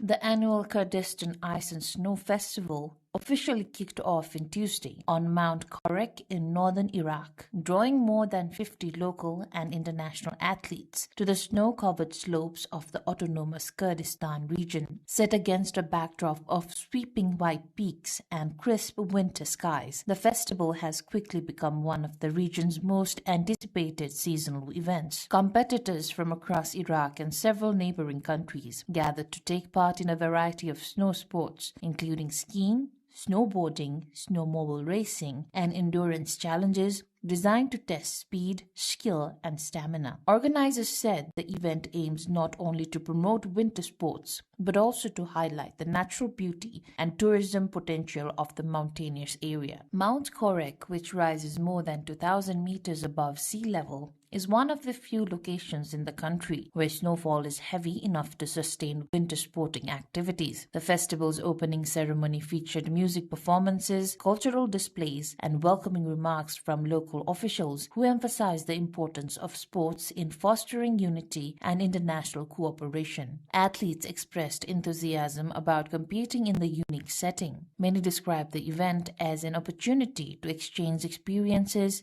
build friendships, and encourage greater interest in winter sports among young people in the region. Millions across Asia welcomed the Chinese Lunar New Year this week, ushering in the Year of the Horse. Cities from Beijing to Bangkok hosted a mix of traditional ceremonies, public events, and family gatherings to mark the arrival of New Year. Humanoid robots take center stage during China's annual Spring Festival Gala, performing a martial arts routine that included kicks, sword waving, and backflips. The performance, broadcast to millions of viewers nationwide, featured synchronized choreography that mimicked traditional Chinese martial arts, demonstrating precision and agility rarely seen in machine performers. Meanwhile, at the China Media Group's 2026 Spring Festival Gala, a humanoid robot powered by embodied artificial intelligence took on dual roles on and off the stage, serving both as a capable assistant and a cast member in the country's most watched television event. At the entrance of the Broadcasting Performance Hall, the robot named Galbot worked as a shop assistant, handing snacks and drinks to performers and audiences. It also stepped into the spotlight, teaming up with renowned artists to feature in a microfilm presented during the gala. Currently, more than 100 robot stores have been set up in over 20 cities nationwide. Brazil's famous Rio Carnival is underway, with the parade paying a vibrant tribute to late Brazilian rock star Rita Lee, with dancers, musicians and floats celebrating her musical legacy and impact on women in music. The second night of Rio de Janeiro's carnival parades at the Samba Drome opened with a vibrant display from the Mocidade Independente de Padre Miguel Samba School, paying tribute to the late Rita Lee. The performance featured an explosion of bright colors, elaborate costumes, and a psychedelic visual aesthetic inspired by the legendary Brazilian rock singer and composer, whose songs have become feminist anthems across generations. Dancers, musicians, and floats wove together Lee's musical legacy with traditional samba rhythms, captivating both the live audience and viewers watching nationwide broadcasts. Organizers describe the tribute as a celebration of Lee's contributions to Brazilian culture and her pioneering role in promoting women's voices in music. Spectator highlighted the emotional impact of the performance, with several noting that the parade successfully blended contemporary artistic expression with the city's long-standing carnival traditions. Authorities reported heightened security and crowd management measures at the Samba Drome as thousands of spectators attended the parade, ensuring the event proceeded safely amid the large turnout. Well, this brings us to the end of this episode of The World This Week. We hope you enjoyed as much as we did bringing it to you. We shall see you again next week with a new episode. Also, do follow us on our website www.nepaltelevision.com, our social media handles, as well as our YouTube channel. Till then, take care and bye-bye.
Culture and identity of a nation or community is deeply embedded in its craft and lifestyle. In this, specialized craft producers are major actors. Besides specialized skills and uniqueness, time adds value to such crafts. In this film, we explore two such specialized crafts, one in Kathmandu and the other in Niigata, that have played a significant role in elevating their respective national culture and identity in the world's fair.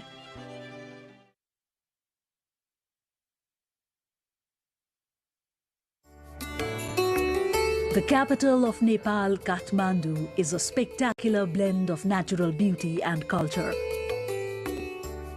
Habitat to about 2.5 million people, the city holds a rich cultural history that dates back to the ancient times.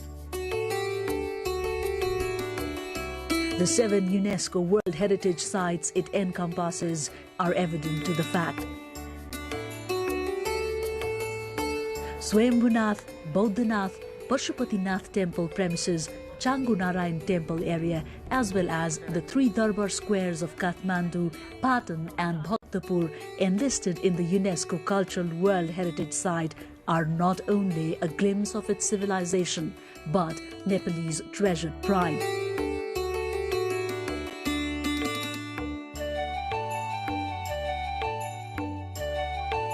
The civilization of Kathmandu that lies 1400 meters above the sea level seemingly holds a close connection with copper products since time immemorial.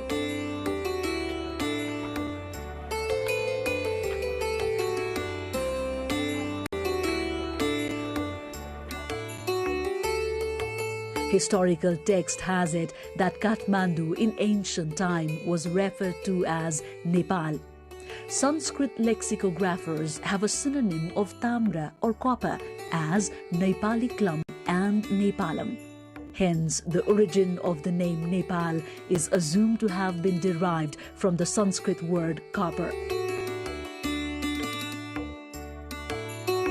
In Nepal, copper has been a basic raw material to a wide range of art and crafts, including in sculpture, architecture, detail and housewares making.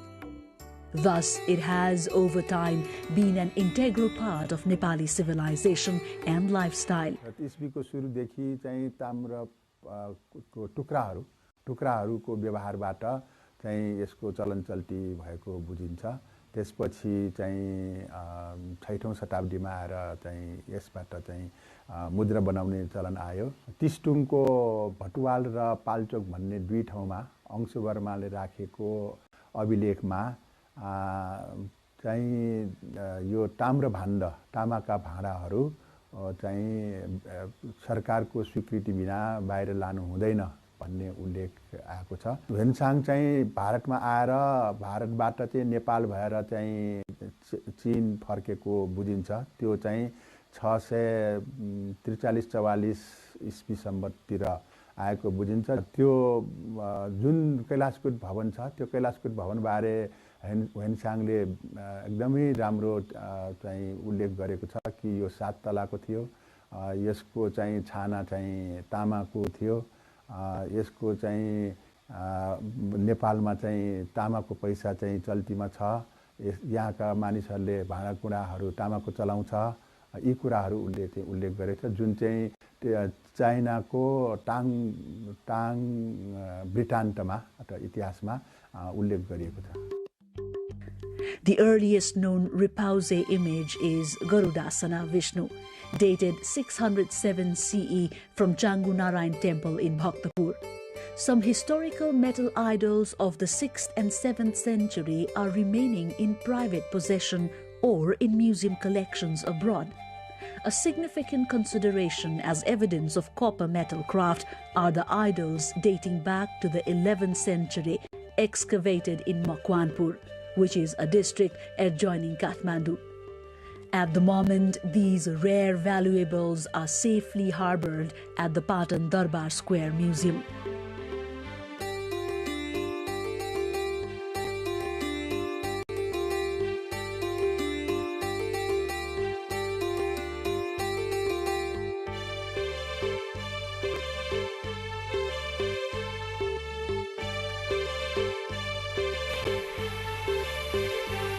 Among the 3 cities of Kathmandu Valley, Patan is comparatively popular for copper craft. Hundreds of families, especially the Newars, who are natives of this cultural city, have been preserving their ancestral legacy of manufacturing copperwares and artifacts for generations now.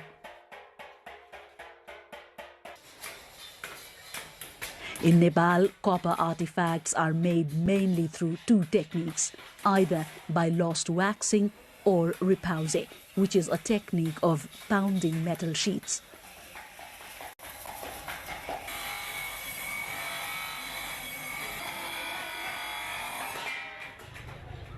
The Malla period between 1200 to 1482 is considered a golden era in terms of metalcraft in Nepal. An array of work dazzling in its quantity and quality was produced then, much of which survives.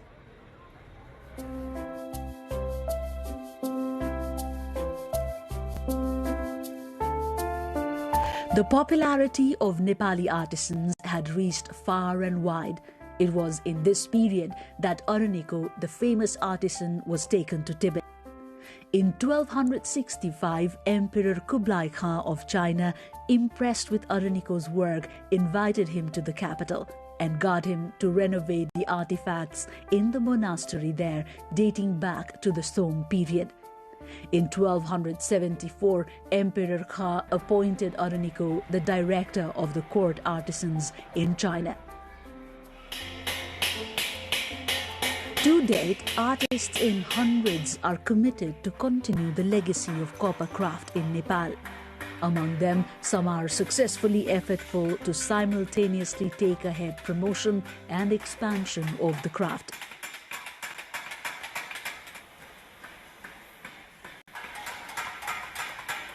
Among such names is Rajkumar Shakya, renowned for his crafts and entrepreneurship.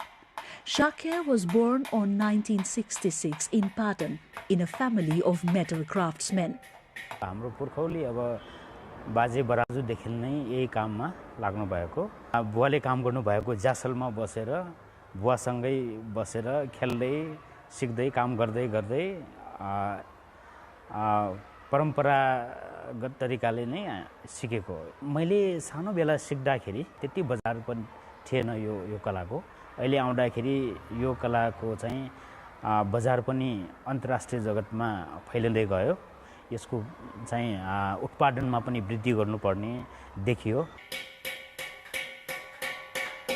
Shakya's works have made a niche both in the national and international market.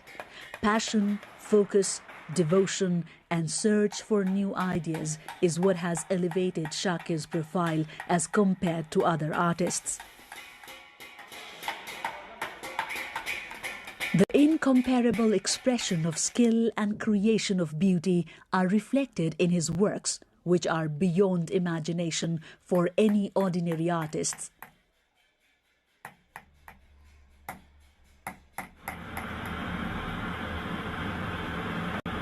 His widely acclaimed works of craft have been placed at various countries, with Japan, Vietnam, China, Thailand harboring his significant works.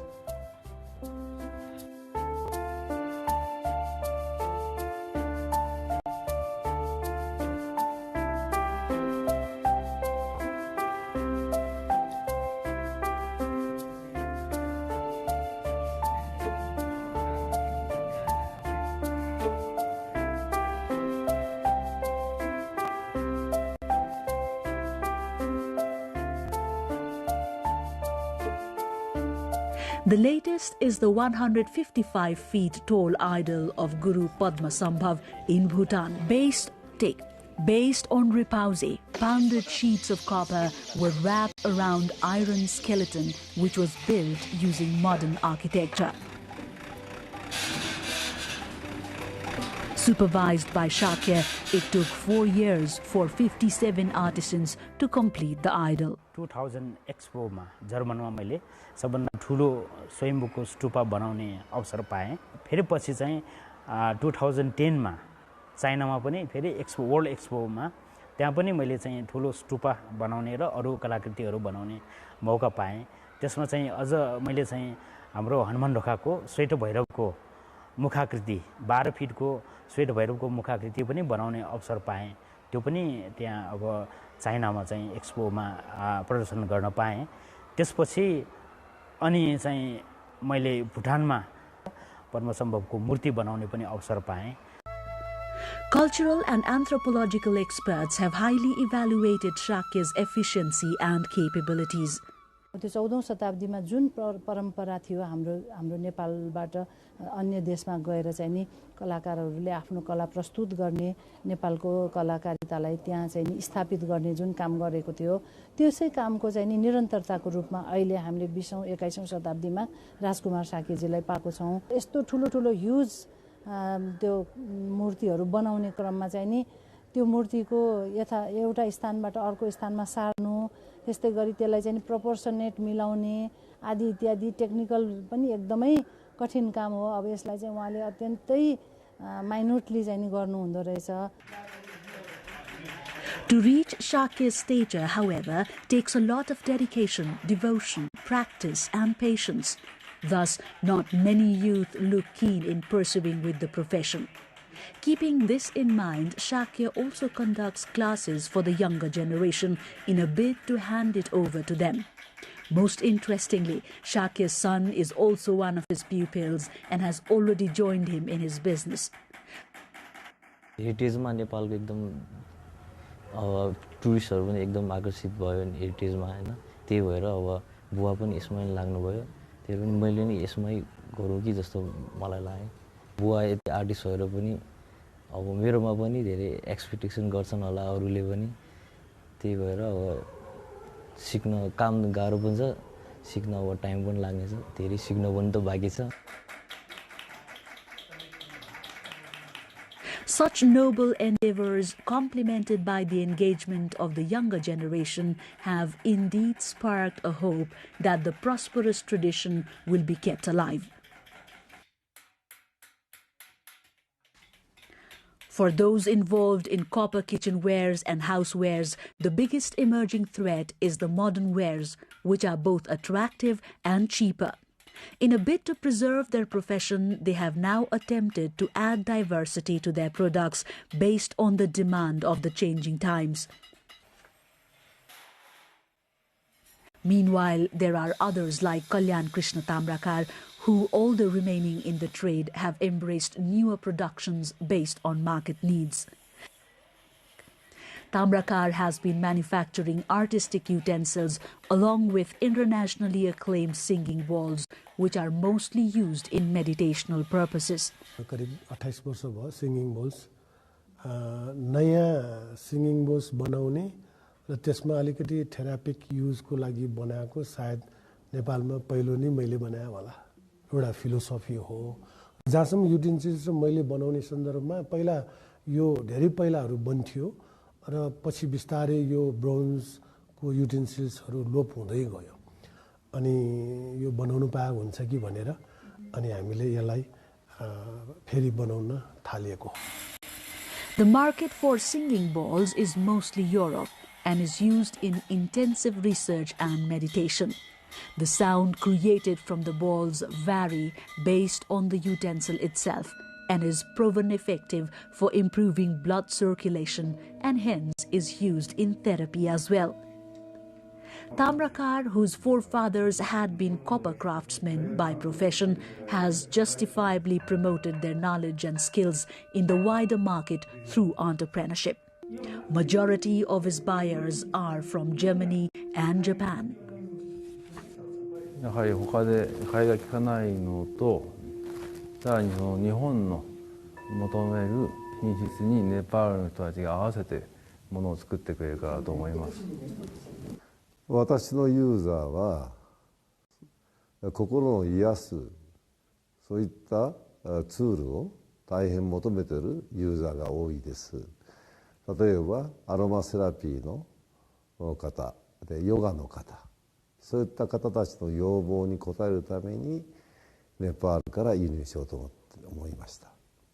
そうすると残ってる手作りは大変高い、ほとんどアーティストのレベルしか残りなくなります。一般の方が使う商品はもう今やネパールでないとできないのが現状だと思っています。ですから私たちのユーザーはそれを望んでますから、今私もネパールから大変たくさんの量を輸入しています。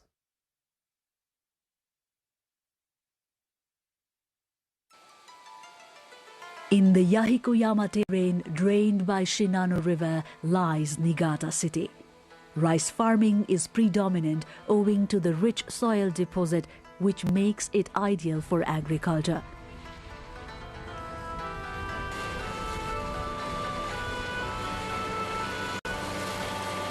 Besides, it is also renowned for the high-quality copper mines. During the Meiji period, copper mining flourished in the foothills. Adorned in tulip blooms, the designated city of food and flowers does not rest even amidst thick blankets of snow.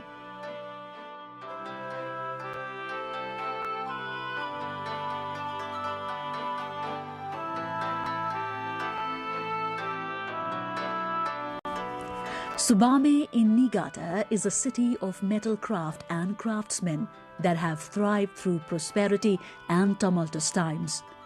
At the beginning of the 1600s, lot of artisans came to exist in the Subame-Sanjo area, driven by the local administration's policy of encouraging side business. Thus originated the metal processing industry from the making of Japanese-style nails known as wakugi. The first artisans also produced household items including agricultural tools, kitchenwares and tobacco pipes. Once Japan started importing Western-style nails, the number of artisans gradually started decreasing. During the Second World War until 1945, the factories in the local area had to be mobilized to produce military goods. The 1950s was a time of mass production and mass consumption in Japan. Thus, metal processing companies grew multifold in number and size. Following the Plaza Accord that largely intervened currency markets, the factories gradually lost their business to their overseas competitors. They did not have as many orders as they once had. As a result, the local business temporarily but sharply declined. 今、燕市で追記銅器というふうに言われている、器といいますか、ものがありますけれども、それは一般的に金工でいう金属を加工する技術の中の単金と言われるものの一つでして、それを全国的に同じような技法はたくさんあるんですけれども、燕市ではそれを追記銅器と呼んでいる。燕市の追記銅器というのは伝統工芸技術としても県の指定にもなっておりますし、伝統工芸品としても指定されていますが、燕市の中では大体今から250年くらい前の江戸時代の後期にその技術が仙台の方から来た職人によって伝わったと言われています。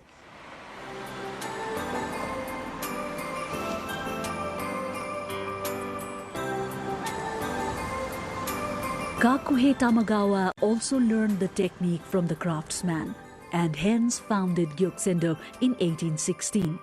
Since then, about 300 artisans have kept alive the traditional skills. The company is currently a leader in Niigata to preserve and expand the treasured tradition of Tsukidoki. It is said during the Second World War, when weapons and arms mass production had peaked, the Tsukidoki industry nearly disappeared owing to shortages of copper. It was Gyokusendo's then leadership that brought back the craftsmen dispersed across the country, that helped in the revival of the industry.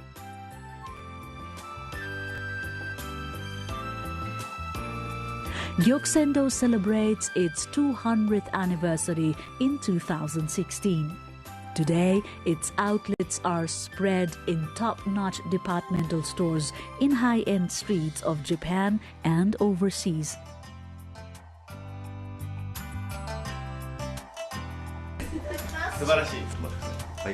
Motoyuki Tamagawa is the 7th master of Gyokusendo. Since taking over the company at an early age, he has worked hard to promote his products and company. Tamagawa, who strongly believes in adapting to business management style with time rather than changing age-old skill patterns, introduced the trend of putting his artisans in direct contact with the customers at Gyokusendo's outlets and during exhibitions. This, he believes, not only helps customer understand the skill and hard work required to create an artifact, but also helps the artisans learn the needs and tastes of the changing times. 顔の見える商売をしようと思ってますよね。でそこで私が考えたのが商社を下ろさずに、直接こう百貨店に行って、でそこでこう実演販売をして、職人がお客様と会話するようなこのビジネスモデルを作っているんですね。この玉泉の方向としては、大量というよりは本当こうね、銅器をこう愛用してくださる方に対してちゃんとこう説明して、ちゃんと愛用していただける方を対象としたやっぱり商売をしていきたいと思ってますので、だからそういうこと職人も、だからこう職人をどんどんこう増やすというわけではなく、ビジネスもどんどんこう大きくするわけではなくて、ちゃんとこう玉泉堂というブランドをね、本当こう高めていく。でお客様のその愛用する、顧客満足度もやっぱり高めていくというところがすごく大事だと思ってますね。At the Gyokusendo factory, about 15 artisans of various ages work hard by the day to improve their skills. Working with Gyokusendo is a dream for many artisans. Gyokusendo recruits one from among hundreds applying every year. For a craftsman, it can take about 20 to 30 years to acquire proficiency to handle a set of techniques all by himself. Each stroke in tsukidoki is made in such a way such that the marks do not overlap. The proficiency of an artisan is observed in a vessel made out of one copper sheet and without any seams. For the younger artisans, it is a matter of a lot of perseverance and patience. Today, all independent tsukidoki artisans in Tsubame were once trained at Gyokusendo. Among them, a prominent name is of an artist par excellence, Master Norio Tamagawa. 今のその木目金イコール木目金っていうのがもう、のりおさんのことなんですけれども、その土台となっているのはやっぱり玉泉堂で修行していた時代の追記銅器という技術が骨幹にあって根元のところにあって、でそこから、亡くなられた師匠のところに、弟子入りをしたりですとか、いろんなご苦労修行の中でご苦労されながら、今、世界にもこう名前を馳せるようになった素晴らしい作品を作られるようになったと思います。Master Norio Tamagawa is the pride of Niigata and is acclaimed as the living national treasure, Japan. His insurmountable contribution in reviving mokumegane through his outstanding and unique creation is beyond comparison.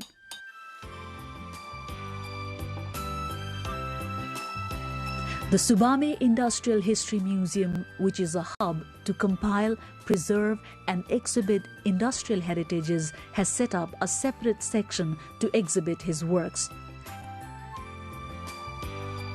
This meticulously carved artifact harbored at the museum is the master's signature art piece. The masterpiece is a delicately hammered, refined handiwork that, owing to its traditional aura and aesthetic value, has awed art lovers and consumers across the world. いわゆる就職って言いますか、会社へ入りますね。会社従業員として入って、何年か経った時に少し外の世界も見たいと思って東京へ2年ばかり修行に行ったんです。日本の芸大っていうね、その人たちとの交流もあったんで、その作品、私の場合はずっとほら商品を作ってたわけでしょ。商品じゃない作品作りのペースっていうのをね、違うもんだなっていうのをつくづく感じましたね。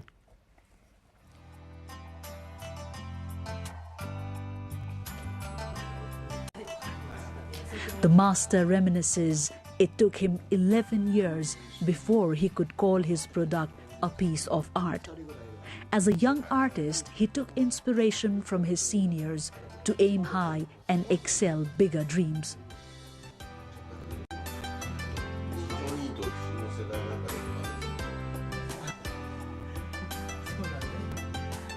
作品作りには影響ないね。作品の場合はあくまでも個人のなんだ欲求のままに作るんですからね。世間が何を求めてるかっていうのはあんまり関係ない。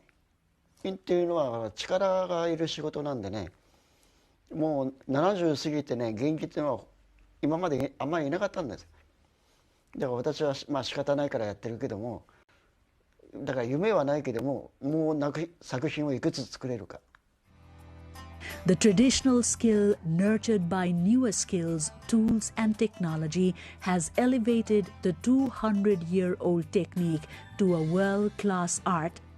Contemporary Sukidoki products include a wide range of aesthetically distinctive housewares and artifacts.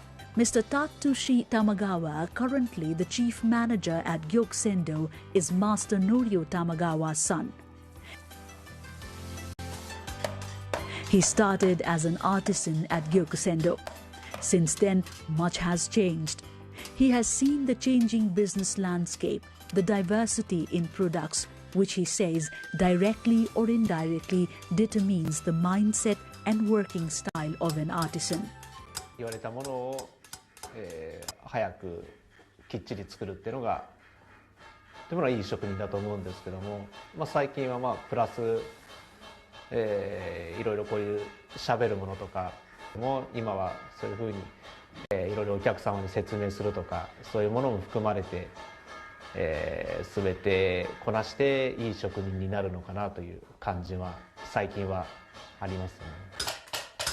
Most fascinatingly, his son Keita, the youngest of the Tamagawas, also works under him at Gyokusendo. At 20, Keita is already an efficient beginner. Initially, driven by his grandfather's success when he joined the company, it was but a prized escape for Keita. But now, Keita is intensively working hard to attain the precision to be a better artist. そうですね。どちらの方もすごい仕事に対して一生懸命で寡黙なので、そういうところを自分に取り入れられたらいいなとは思ってますね。なんか、僕のお父さんもだんだんおじいちゃんに真似してるっていうか似てきているのでなんかそうですね。おじいちゃんからはやっぱりちょっと仕事がテキパキ早いので、そういうところをちょっと見習いたいなとは思いますね。そういうところです。はい。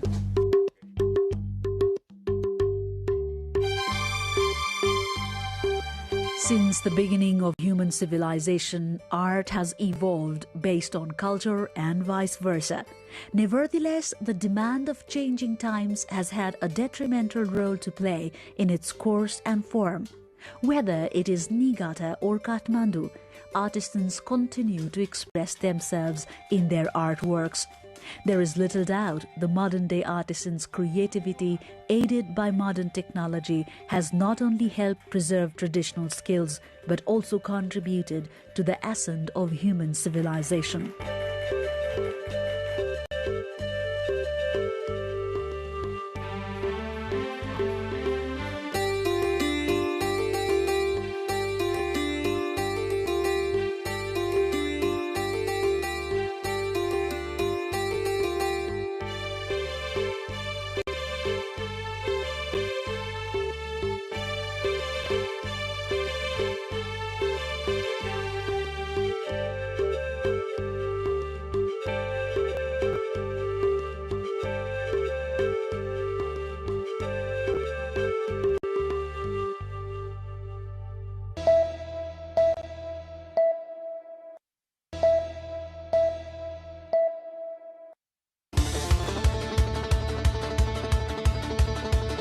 कसैले पनि अब व्हीलचेयरमै चाहिँ bungee गर्नुभएको छैन। अहिले चाहिँ I am very excited.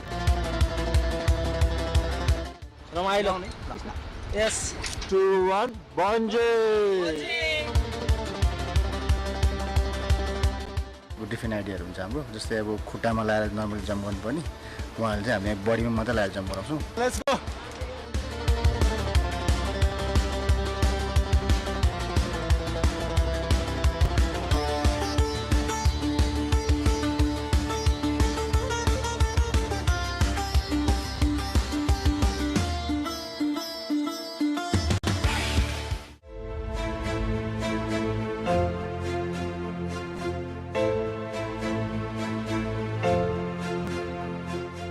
This is the story of Dilip Sapkota and Sisir Dahal, two wheelchair daredevils who challenged their physical limitations by jumping nearly 200 meters. They weren't just attempting a bungee jump, they were making history by attempting a bungee jump in their wheelchair.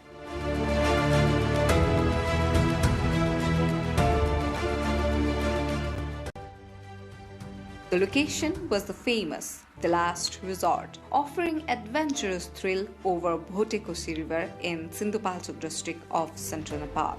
From the launch pad, a suspension bridge over the river, a free fall 160 meters down the gorge. This bridge had been the launch pad for the courageous and adventure seekers for years. But on this day, the jump was not just about adrenaline rush, but also about defiance, about breaking the barriers.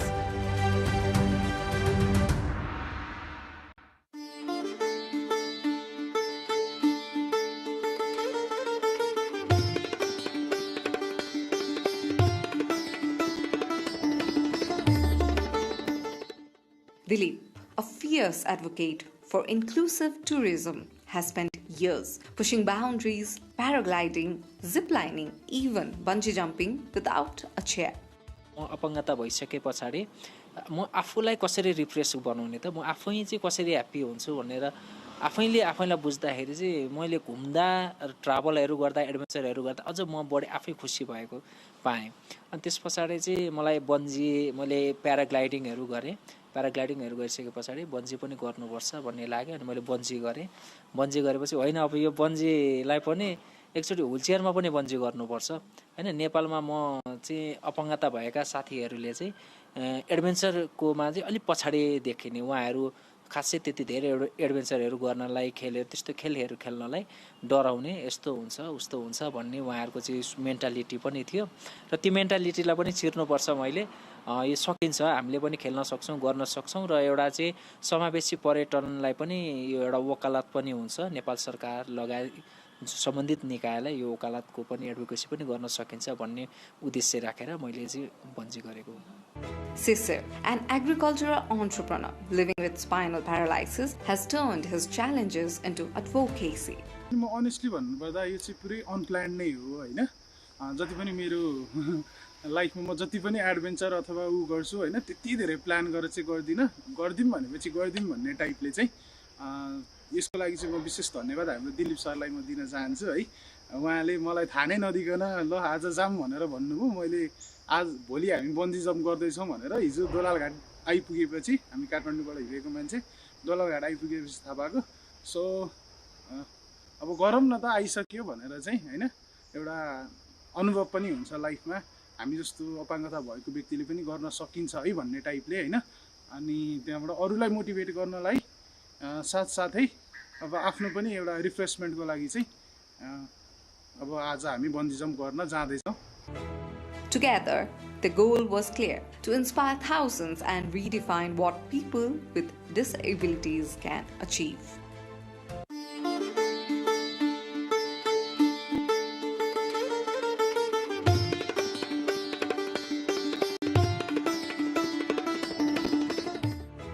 A wheelchair bungee jump was no ordinary feat. It demanded innovation, precision, and absolute commitment. The team designed a secure rigging system, checked every bolt and knot, ensuring the wheelchairs and harnesses could withstand the extreme forces. Setup अब खासै त्यस्तो different त होइन उहाँहरूको अब special अलिकति समस्या भएर त्यो अनुसारको सेफ तरिकाले गर्ने अर्को डिफ्रेन्ट आइडियाहरू हुन्छ हाम्रो जस्तै अब खुट्टामा लगाएर नर्मली जम्प गर्नुपर्ने उहाँले चाहिँ हामी बडीमा मात्रै लगाएर जम्प गराउँछौँ सो खुट्टामा चाहिँ केही पनि प्रेसर पर्दैन ढाडमा पनि कम प्रेसर पर्छ सो त्यसरी गर्दा चाहिँ उहाँलाई एकदम कम्फर्टेबल हुन्छ अनि प्लस अब उहाँले अब तल गएर तान्नुपर्ने हुक गर्नुपर्ने कुराहरू हुन्छ सकेसम्म उहाँहरूले ट्राई गर्नु भएन भने हामी एकजना रेस्क्यु स्ट्यान्ड बाई हुन्छ अनि त्यसको लागि चाहिँ हामी अलिक प्रिपेयर गरेर गर्नुपर्ने हुन्छ अब सेफ्टीको हिसाबले अलिकति डिफ्रेन्ट तरिका चाहिँ अप्नाउनु पर्यो हामीले This was not a stunt, it was proof that adventure can be made accessible. 34औं अन्तर्राष्ट्रिय अपाङ्गता दिवस हो सो यो अपाङ्गता दिवसकै दिनमा चाहिँ के एउटा चाहिँ एडभेन्चर गरौँ हैन अब कसैले पनि अब व्हीलचेयरमै चाहिँ बन्जी गर्नुभएको छैन त्यसको लागि पनि एउटा चाहिँ पहिलोचोटि गर्दै हेर अरू साथीहरूलाई पनि एउटा चाहिँ इन्करेज गरौँ भन्ने चाहना हो खास At the edge of the platform, silence fell. Dilip rolled forward first. The count began.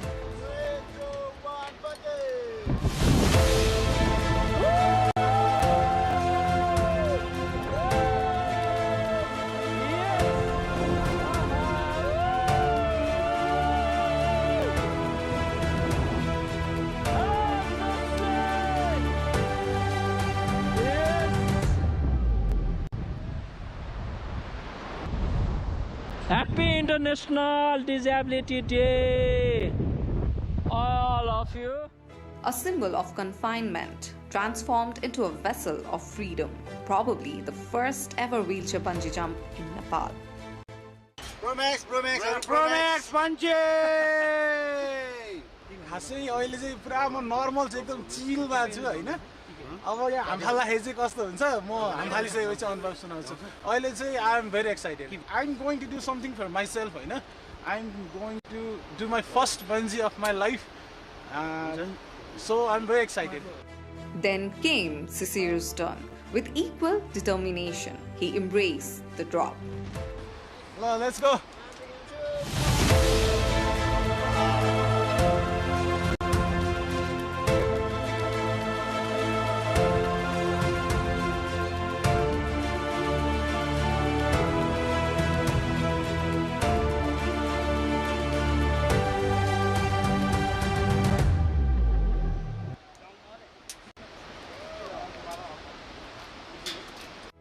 His leap cemented the moment, not a solo feat, but a shared victory. रमाइलो यस उहाँले आर यु रेडी भन्नुभयो मैले ठिक छ म ready भने मैले आँखा चिम्म गरिदिएँ अनि त्यसपछि ठ्याक्कै उहाँले 1 2 3 जम्प भन्नुभयो उहाँले पुस गरिदिनु भयो मलाई म पुस गरेको आँखा चिम्मको चिम्म तल पुगेपछि ठ्याक्क त्यो डोरीले तान्छ नि तानेर माथि आएपछि त्यो समय चाहिँ मैले यस्तो फिल गरेँ कि म बाँचेँ हैन मसँग अब चाहिँ सबै चिजहरू मसँग फेरि पनि छ र मलाई चाहिँ एकदमै आनन्द त्यो टाइमको त्यो 2 सेकेन्ड 3 सेकेन्डको एउटा चाहिँ ह्याप्पिनेस एउटा त्यो रिफ्रेस एउटा त्यो फिलले चाहिँ एकदमै ह्याप्पी दियो क्या मलाई इनर्जी भित्रदेखि मसँग भइरहेको सिद्धिरहेको एउटा चाहिँ इनर्जीलाई ठ्याक्क दियो त्यो झर्दाखेरिको चाहिँ मेरो माइन्ड पुरै रिसेट भइदियो जस्तो भयो क्या केही पनि छैन म एकदमै एकदम नील मसँग केही पनि छैन रित्तियो सकियो मैले सबै चिज छोडिदिएर म झरिसकेको थिएँ हाम फालिसकेको थिएँ तल पुगेर ठ्याक्क तानेर ल्याउँदाखेरि चाहिँ त्यो एउटा मुभमेन्ट चाहिँ मेरो लाइफको चाहिँ एकदम इन्जोयफुल मुभमेन्ट हो जसले चाहिँ मलाई चाहिँ आजको दिनसम्म अझ धेरै उत्प्रेरणाहरू जगाएको एउटा मुभमेन्ट हो त्यो मुभमेन्ट चाहिँ मेरो लागि एकदम मेमोरियल पनि छ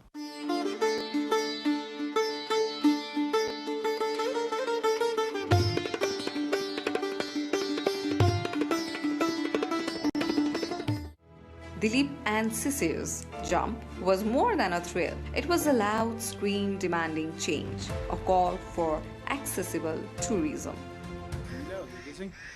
एक्सेसिबिलिटीकै कुराहरू हुन्छ क्या हजुरको जस्तो अब मैले पोखरामा प्याराग्लाइडिङ गर्दाखेरि कायाकिङ गर्दाखेरि हैन अप्पर मुस्ताङ चाहिँ हजुरको चाहिँ त्यो अफ रोड गाडीमै जाँदाखेरिको कुराहरूमा चाहिँ अलिकति एक्सेसिबल अलिकति हामीलाई चाहिँ पहुँचयुक्त चाहिँ ठाउँहरू भएदेखि अलिकति सजिलो हुन्थ्यो भनौँ न अब यो झोलुङ्गे पुलहरूबाट गरिन्छ हैन त्यहाँ चाहिँ हल्का र्याम्प के जस्तो व्हिलचेयरकै लागि पनि एउटा स्ट्र्याप राख्दाखेरि त काठको एउटा भनौँ न त्यो फ्लोरिङ जस्तै टाइपले गरिदियो भने त हेल्प गर्ने असिस्ट गर्नेलाई पनि सजिलो हुने अनि हामीलाई पनि सजिलो हुने चाहिँ हुन्छ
All-party meeting in Gaur municipality reaches 5-point agreement to restore peace amid curfew.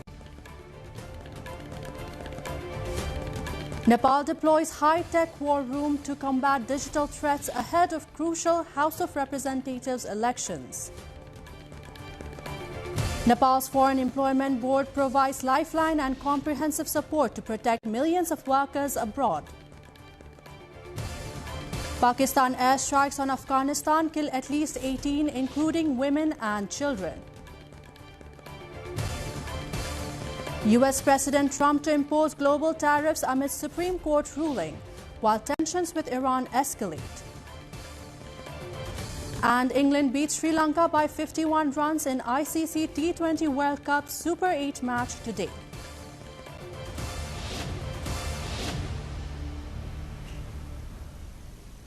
Good evening, I'm Bijata Bhandari and you're watching NTV World News Hour, coming to you live from Kathmandu at 2200 hours Nepal time.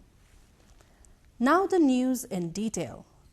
An all-party meeting in Gaur municipality, Rautarhat, reached a 5-point agreement today to ease the tensions that have persisted for 2 days, though the curfew remains in effect. The agreement includes joint public appeals for peace, increased dialogue between parties, support for security agencies against misleading social media propaganda, monitoring of disruptive elements, and the peace rally at Sapkara tomorrow. The dispute, which began last Thursday over playing musical instruments in the Janti, escalated into violence on February 20. The meeting was chaired by Chief District Officer Dinesh Sagar Bhusal.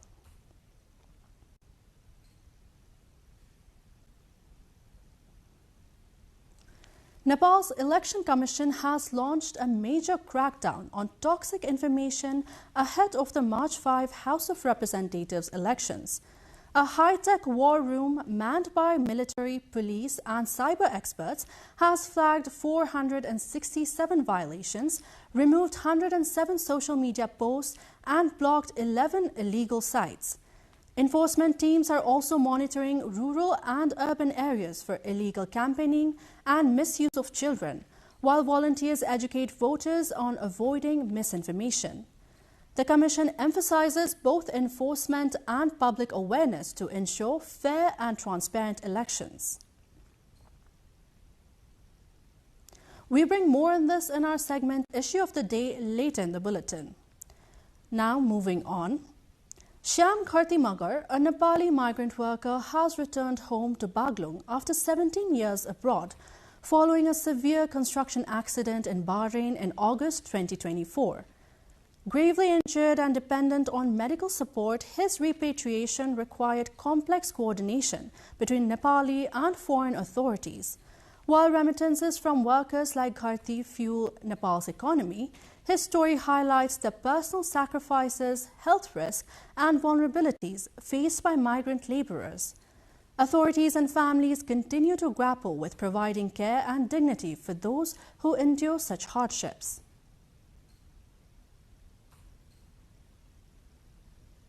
We will delve more on this in our cover story segment later in the bulletin. Pakistan carried out multiple overnight airstrikes on Afghanistan, killing at least 18 people, including women and children, according to the Taliban. The strikes targeted 7 alleged militant camps near the Pakistan-Afghanistan border, which Islamabad said were in response to recent suicide bombings. Afghanistan condemned the attacks, saying they hit civilian homes and a religious school, while the Taliban reported that entire families were affected, including in Nangarhar's Girdikas village, where only 5 of 23 family members survived. These strikes come amid a fragile ceasefire between the two countries that has repeatedly been violated by the recent clashes. U.S. President Donald Trump has raised the global tariff rate to 15% from the previously announced 10%, invoking a different legal authority after the U.S. Supreme Court struck down his earlier tariff program as exceeding presidential power. The higher tariff allowed under a rarely used provision of the Trade Act takes effect immediately and can remain for up to 150 days without congressional approval. Trump sharply criticized the court's ruling as anti-American, framing the move as necessary to protect the U.S. economy.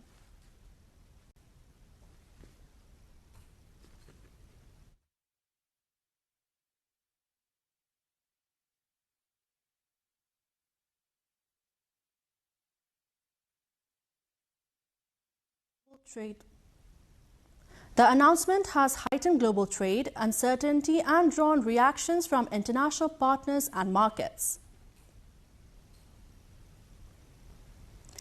England defeated Sri Lanka by 51 runs in the ICC T20 World Cup Super 8 match in Pallekele. Chasing 147 runs set by England, Sri Lanka was bowled out for 95 in just 16.4 overs, while England had scored 146 for 9 wickets. Meanwhile, India and South Africa are currently playing the Super 8 match in Ahmedabad, with South Africa batting first. The top 2 teams from each group will advance to the semi-finals ahead of the final on March 8. Nepal gears up for one of its most complex elections yet, as the Election Commission cracks down on nearly 500 Code of Conduct violations. We'll look into this in our Issue of the Day segment coming up next.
Welcome back. You're watching NTV World News Hour.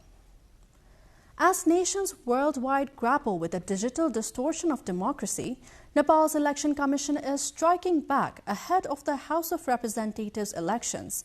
With a high-tech war room manned by military, police and cyber experts, the Commission has identified nearly 500 cases of election code of conduct violation in record time. From blocking illegal exit polls to scrubbing toxic information from the web, here is how the front line of fair elections is being defended. Subeksha Rajak with Rasila Shrestha brings more. To ensure a level playing field, the Election Commission has set up a high-level monitoring unit to ensure that misinformation and disinformation aimed at influencing the March 5 House of Representatives elections. The Commission reveals that 467 reports of toxic information have been flagged since day one. 107 social media posts were removed, 32 news portal violations cleared, and 11 illegal sites were blocked. हामी जिल्ला तहमा पनि निर्वाचन आचार संहिता अनुगमन अधिकृतर हुनुहुन्छ 2 जना नेपाल सरकारका पदाधिकारीहरूलाई आयोगले तोकेको छ उहाँहरूले पनि विभिन्न आचार संहिता विपरीत भएका घटनाहरूलाई चाहिँ तत्कालै नियन्त्रणमा लिएर त्यसलाई हटाउने जस्तो भित्ते लेखन भएको छ तुल ब्यानरहरू जताततै राखिएका छन् तिनीहरूलाई हटाउने भित्ते लेखनहरूलाई मेट्ने यस्तो कामहरू उहाँहरूले गरिरहनु भएको छ एजुकेसनको रूपमा जसरी देशको संविधान देशको कानुन हरेक नागरिकले जान्नुपर्छ भने जस्तै निर्वाचन आचार संहिता पनि स्टेक होल्डरले थाहा पाउनुपर्छ आचार संहितामा के व्यवस्था छ त्यो कुरो जानकारी दिनका लागि हामीले यसलाई भोटर एजुकेसनको एउटा पाटोको रूपमा अहिले जसरी हामी भलन्टियरहरू वडा तहमा परिचालन गरिरहेका छौं उहाँहरूलाई पनि निर्वाचन आचार संहिताको विषयमा आम नागरिकलाई मतदातालाई अरु उम्मेदवारहरूलाई जानकारी गराउनु हुनका लागि हामीले अनुरोध गरेका छौं तालिम दिएका छौं उहाँहरूले पनि त्यो काम गरिरहनु भएको छ त्यसले गर्दा धेरै मानिसहरूले आचार संहिता उल्लङ्घन गर्नु हुँदैन है भन्ने कुरो जानेर बस्नुभयो भने उल्लङ्घन हुन अलिक कम हुन्छ त्यो कुरालाई पनि हामीले यताबाट पनि एजुकेसनबाट पनि उल्लङ्घन कम गरिरहेका छौं र उल्लङ्घन भइसकेका घटनाहरूलाई पनि नियमित र व्यवस्थित गर्ने काम अगाडि बढिरहेका छौं But the crackdown isn't just digital. Enforcement unit is equally active in the nooks and corners of the rural areas to the urban towns. Monitoring officers are currently targeting local representative campaigning outside their jurisdictions and the illegal use of children in political rallies. In the compliance checklist, provincial ministers must have EC consent to campaign. Local representatives are prohibited from campaigning within their own jurisdiction, and civil employees, teachers, and officials must remain neutral. And now the top violators are teachers and civil employees, provincial ministers, local representatives.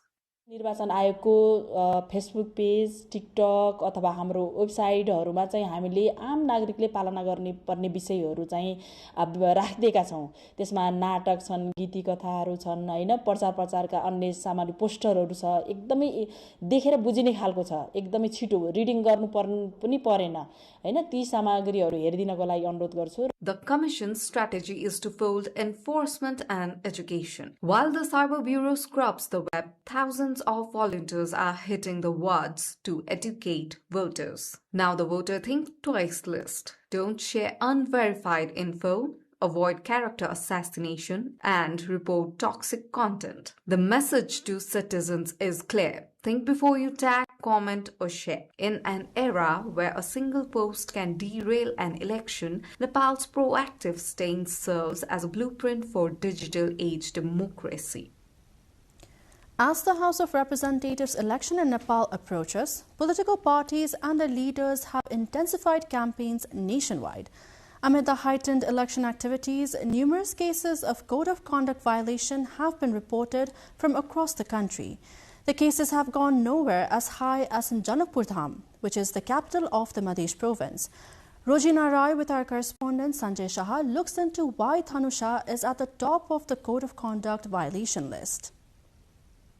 Election activities, including door-to-door campaigns coupled by extensive social media use, have intensified as Nepal's House of Representatives election approaches. Alongside, incidents of violation of election code of conduct are increasing, with Dhanusha in Madhya province reported to have the highest number of breaches. Dhanusha District Administration Office has removed more than 20,000 publicity materials that violated the election code of conduct. As parties and candidates did not pay heed to the directives of the office, it had to remove the pamphlets and other campaign materials by itself. Though Chief District Officer of Dhanusha, Prem Prasad Luitel, has warned of strict legal action against violators, the trend remains unchecked. Janakpur क्षेत्रमा चाहिँ धेरै मात्रामा यो आचार संहिता उल्लङ्घनको घटना भएकोले यसलाई हामीले चाहिँ नियन्त्रण गरेका हौं। आचार संहिता पालना गर्नुपर्छ भनेर यसलाई हटाएका। Since all districts in Madhya share border with India, many polling stations are classified as highly sensitive. Understanding the security sensitivity of most of the polling stations in Madhya region, the candidates and parties have been advised to be more responsible in code of conduct adherence. तब त्यो control हुन्छ अनि जनताहरु पनि आफ्नो मतको निर्भीक रूपमा अधिकार प्रयोग गरेर भोट दिन पाउँछन्. People at large are concerned that continued violations could threaten the fairness of the election ahead. Rojina Rai with the local correspondent Sanjay Saha from Dhanusha reporting for NTV World. Acting Chief Election Commissioner Ram Prasad Bhandari has dismissed rumors that Nepal's House of Representatives election will not take place on March 5, assuring the public that the voting will be held as scheduled. Speaking at an election publicity orientation program organized by Gorkha Patra Corporation, he urged citizens and media professionals not to be misled by misinformation and to strictly adhere to the Election Code of Conduct, which is currently in force. Bhandari emphasized that opinion polls and premature predictions of electoral outcomes are prohibited, noting that such activities could undermine the integrity of the democratic process and contradict constitutional and Supreme Court interpretations. Bhandari described the upcoming vote as one of the most complex in the country's history. but said the Election Commission of Nepal is fully prepared to conduct a free, fair and credible election aimed at restoring political stability. Commission spokesperson Narayan Prasad Bhattrai called for maximum voter turnout, surpassing the 2079 Bikram Sambat election, while officials stressed expanded voter education in all 46 languages published by Gorkha Patra to minimize invalid votes and strengthen the democratic participation. In this relevant context, we asked the public how should the Election Commission tackle digital misinformation during the election. Let's have a look. Government can invest its resources on its citizens, like they can educate or aware their citizens about the tendency of misinformation, disinformation, strengthening their institution to address those kind of hate speech or misinformation, disinformation spreading towards certain community or certain people who are already in marginalized state. Improving algorithm systems, like government can request all the social media platform operators to improve their algorithm. Making people educated about the concepts of AI, how they can get notified or how they can properly know whether any content is AI generated or not. This may lead to properly tackle such concepts.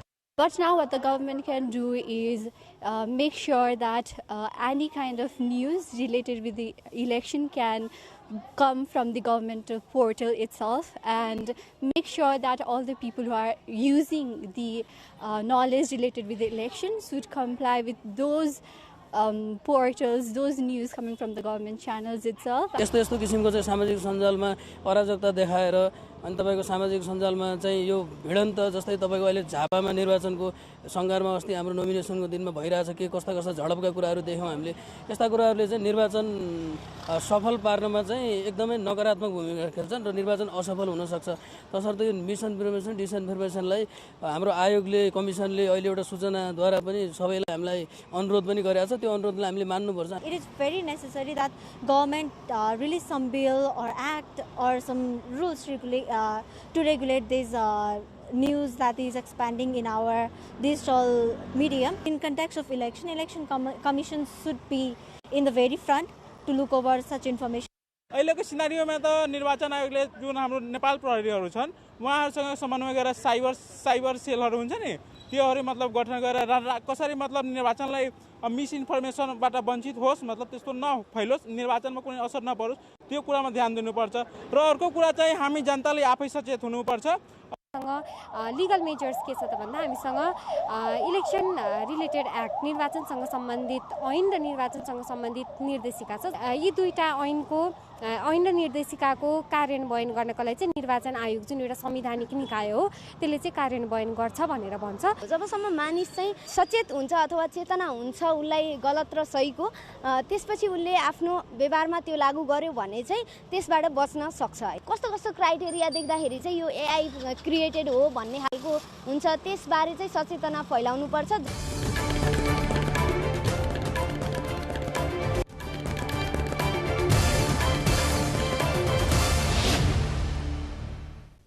That wraps up our Issue of the Day segment. Now on to the next segment. For nearly a decade, remittances have fueled Nepal's economy. But behind the numbers lie stories of struggle and sacrifice of the workers. Our cover story delves deeper into this. Stay tuned.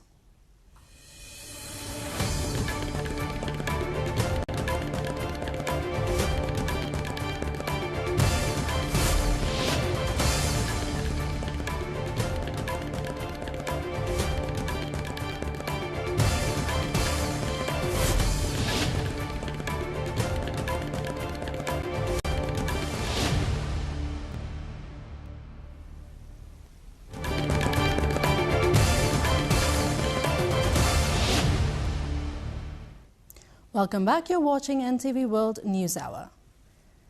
Remittances is the backbone of Nepal's economy for almost a decade. But behind the driving force of the country's economy, there are many stories of emotions, pain and suffering. We bring the story of Shyam Gharti Magar, who had left the hinterlands of Baglung to almost 20 years ago in search of a way to earn a living for his family. Sabika Shrestha brings more. नाम श्याम कुमार घरती मगर घर Syangja Baglung. In 2007, Shyam Kumar Gharti Magar left the hills of Baglung with the same dream that fuels thousands of Nepali youths to trade his sweat for a better life. Gharti reached Bahrain ready to build to raise skyscrapers that would in turn lift his family out of poverty. For 17 years, Gharti was a silent engine of the economy until a single moment on August 14, 2024. While working on a construction site, Gharti fell down, shattering his dream forever. With severe injuries to his head and chest, the once strong, unskilled construction worker was rendered stagnant, trapped in a hospital bed in a foreign land. The dream of earning was replaced by the nightmare of survival. For over a year, Gharti's world was restricted to the sterile walls of Bahraini hospitals. The young boy from Baglung underwent a tracheostomy to breathe and became dependent on catheter. As his body withered, a complex diplomatic and medical machinery began to bring him home. Dr. Abbas, who traveled from the UAE accompanying Gharti, described a grueling process of coordination. I am the one who's carrying Shyam from Bahrain to Nepal. Shyam was admitted in Bahrain. He has polytrauma and he went to the hospital. He was admitted there. We did for him some of operation and then he was admitted in ICU. I contacted the embassy. Then we finally reached to the family. Then we issued the ticket for him after several times trying because the airline was not accepted. After finally we bring him with the final decision with the Fly Dubai. Back in Baglung, his brother Indra Bahadur Gharti Magar had never lost hope. Indra tirelessly petitioned the Nepali embassy in Bahrain to bring his brother back. The urgency was tripled by the family's situation at home. Gharti's father is also disabled, waiting for a son who left walking and returned on a stretcher. Today, Shyam lies in intensive care unit of Bir Hospital in Kathmandu. But as the medical battle continues, a social one begins. Ompun Magar, a fellow villager, raises the question that haunts the family. परिवारमा एउटा अपाङ्ग बा बाहेक अर्को कोही छैन. सधैँ अब दाजुभाइ काकाबाले हेर्दै सम्भव पनि छैन. अब समस्या यहाँनिर आएर समस्या जटिल भइरहेछ. यसलाई कसरी निराकरण गर्ने हो भन्ने पनि एउटा चुनौती छ हामी माथि. तर उलाई यहाँ बहरानदेखि यहाँसम्म त रोजगारदाताको पहलमा ल्याइएछ. यहाँ हस्पिटलमा पनि एडमिन गरेछ. तर अब आउने चुनौती कसरी पार गर्ने हो भन्ने ठुलो चुनौती छ हामी माथि. यो चुनौतीलाई सामना गर्न हरेक तबकासँग राज्यसँग सबैसँग अपिल गर्दछु. Behind the billions of rupees in remittance that sustain Nepal's economy, there are thousands of stories like Shyam's. Gharti's return is a victory of diplomacy, but it is also a somber reminder. As a nation, are we only interested in the money our migrant workers send home, or are we truly prepared to protect their lives and their dignity? Sabika Shrestha with camera person Binay Shrestha reporting for NTV World. Operating under the Ministry of Labour, Employment and Social Security, the Foreign Employment Board serves as a primary guardian of Nepal's migrant workforce.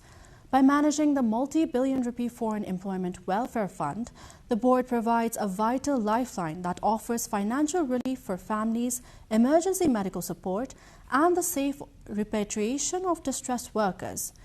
The board ensures that even from thousands of miles away, every Nepali worker like Shyam Gharti Magar get the much-needed duty of care from the state. Sabika Shrestha looks into how the board is trying to help the workers abroad. While foreign employment is often viewed through the lens of economy, contributing roughly 23% to Nepal's GDP, reality behind these numbers involves a journey fraught with risk. At the center of the nation's effort to mitigate these dangers is the Foreign Employment Board (FEB), a specialized body operating under the Ministry of Labor, Employment and Social Security. The board has been formed to ensure that the labor migration process remains safe, organized, and dignified for millions of Nepali citizens. The board's primary mission is to transform migration from a gamble into a protected professional endeavor. By managing the Foreign Employment Welfare Fund, the board provides an essential safety net that workers and their families can rely on during their most vulnerable moments. To ensure workers are never truly alone, the board facilitates the repatriation of the remains of those who pass away overseas and orchestrates the rescue of stranded individuals. The repatriation of Nepali workers like Shyam Ghartimagar, who had been in hospital bed for almost 2 years, was made possible by the board's efforts, though arduous and even involving diplomatic channels. अचानक चाहिँ नि उहाँ दुर्घटनामा पर्नुभयो, बिरामी हुनुभयो। त्यसपछि उहाँको उद्धारको लागि बहराइनमा रहेको नेपाली एम्बेसीले र त्यहाँको चाहिँ रोजगारदाता संस्थाले पनि सपोर्ट गर्यो। अन्ततोगत फ्यामिलीको रिक्वेस्टमा हामीले एम्बेसीसँग सहकार्य गरेर उहाँलाई नेपाल झिकाउने प्रयास गर्यौं र अहिले भर्खरै उहाँहरू काठमाडौँ एयरपोर्टमा आइपुग्नु भएको छ। त्यसपछि हामी परिवारको सरसल्लाह र हस्पिटलको डाक्टरहरूको सरसल्लाह अनुसार के गर्नु उपयुक्त हुन्छ हामी त्यसतर्फ लाग्नेछौँ। वैदेशिक रोजगार बोर्डले वैदेशिक रोजगारीमा गएका यस्ता कामदारहरूका लागि राहत उद्धार र क्षतिपूर्तिको काम गरिरहेको छ। Beyond financial aid, the board acts as a proactive guardian throughout the entire migration cycle. Through its Samadhan call center and telemedicine services, it offers a 24/7 lifeline providing legal guidance and medical consultation to workers thousands of miles away from home. While the government of Nepal aims to eventually create enough domestic opportunities to make foreign migration a choice rather than a necessity, the board ensures that as long as Nepalis seek work abroad, they do so under a banner of dignity. Though the efforts might not have reached all the needy people at present, the board is effortful in providing the state's duty of care to its citizens abroad amid limited resources. Sabika Shrestha with camera person Rasila Shrestha and Binay Shrestha reporting for NTV World.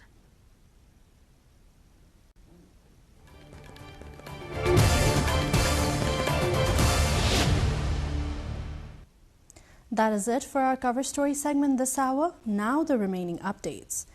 Election materials for the upcoming House of Representatives election on March 5 have been successfully delivered to all concerned districts. Materials were transported by road where possible and by air to remote areas, including ballot papers, ballot boxes, indelible ink, and special security seals.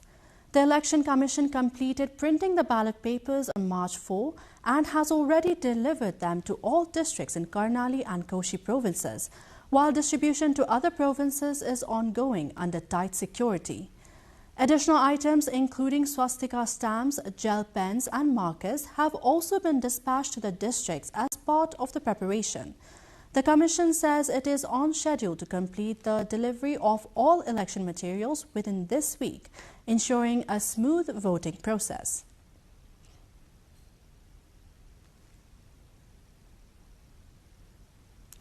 Nepal government has directed health institutions to provide details of those injured during the September 8 and 9 Gen Z protest.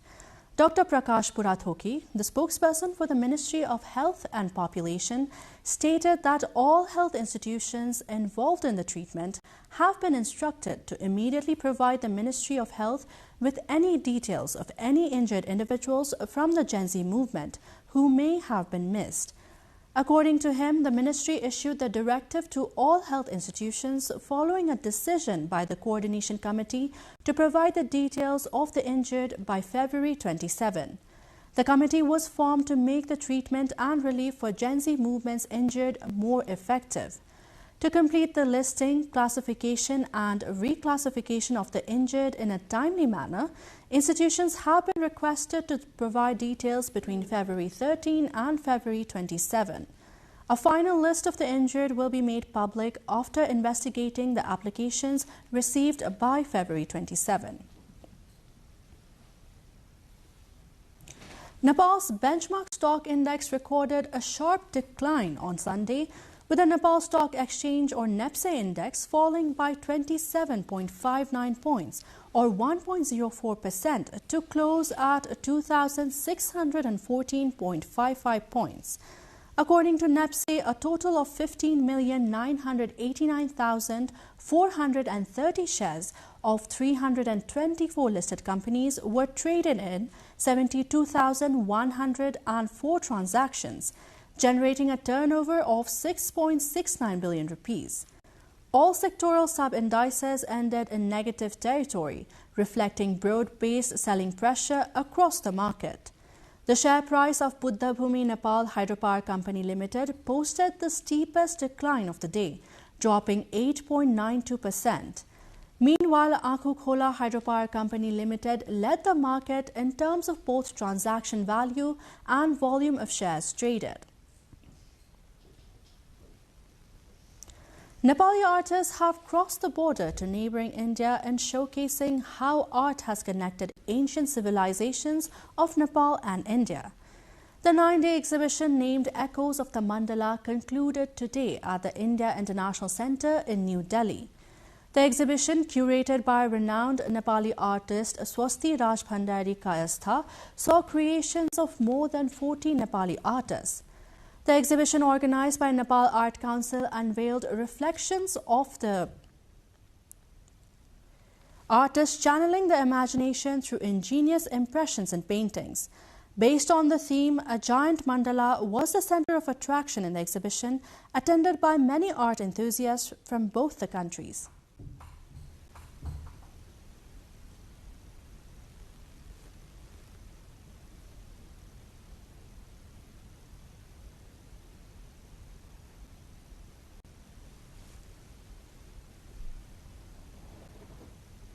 We have updates from the international updates on the other side, but before that, let's have a quick recap of the headlines.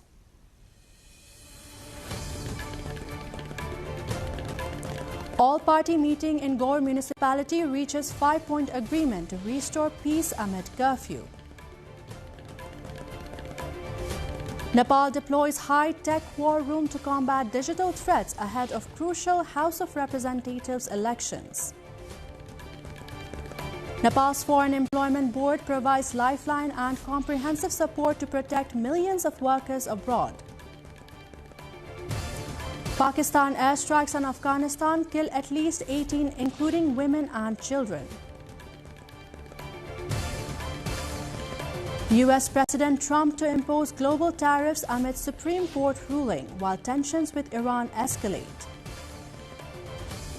And England beats Sri Lanka by 51 runs in ICC T20 World Cup Super 8 match today.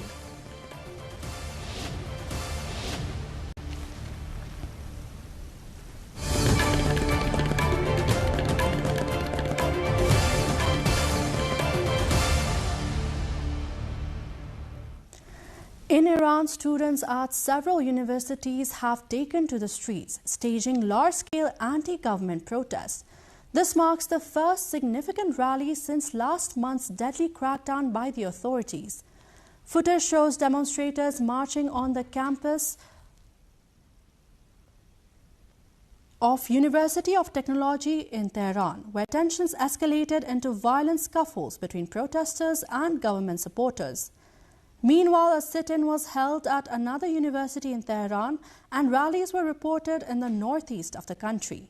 The protests are a show of solidarity for the thousands who were killed during the mass protests in January. The situation continues to escalate as the U.S. has been building its military presence near Iran. President Donald Trump has stated that he is considering a limited military strike in response to the growing unrest.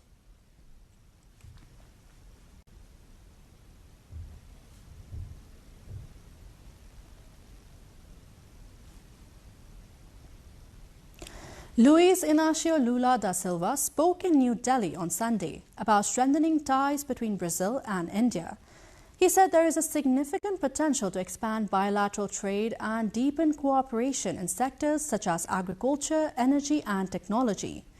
Lula added that both countries aim to reinforce economic and diplomatic engagement in the coming years. When I came here for the very first time, the trade between Brazil and India was only $2.4 billion. Now has come the time that it has reached 10 billion and a half, which is not yet much. Prime Minister Modi established for me that we have a target to reach $20 billion till the year 2030.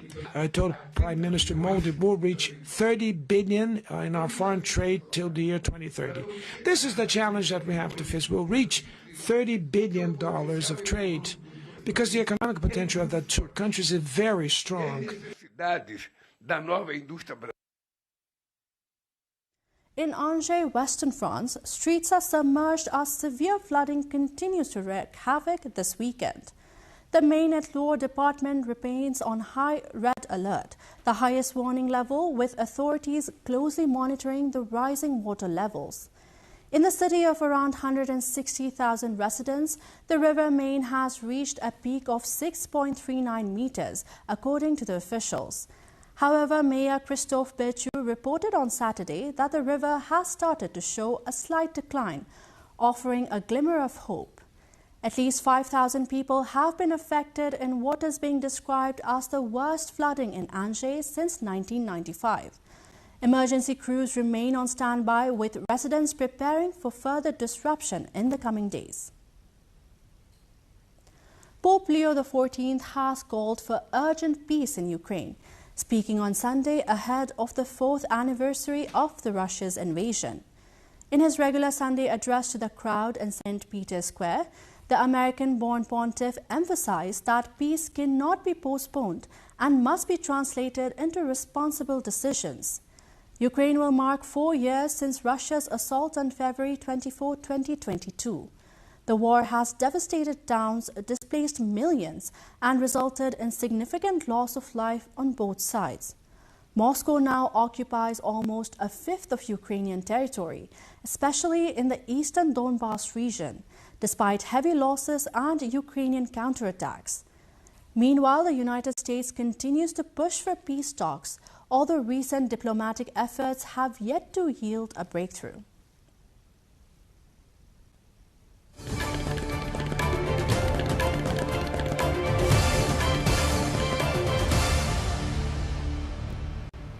Now to sports news.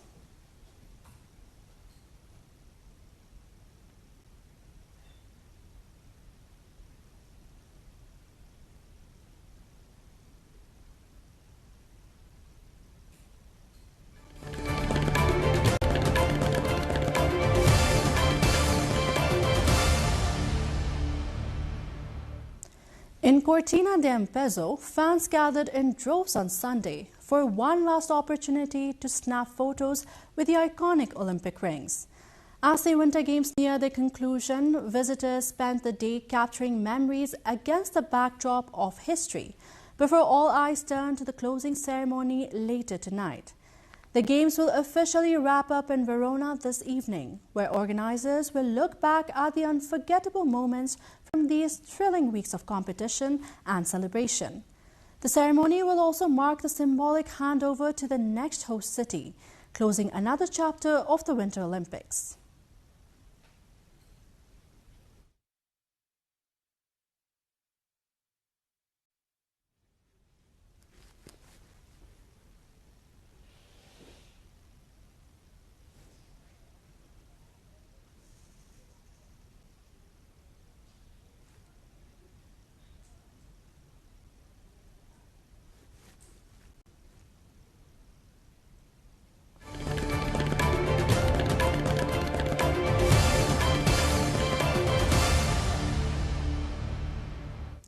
Now let's take a look at the business news after the short break.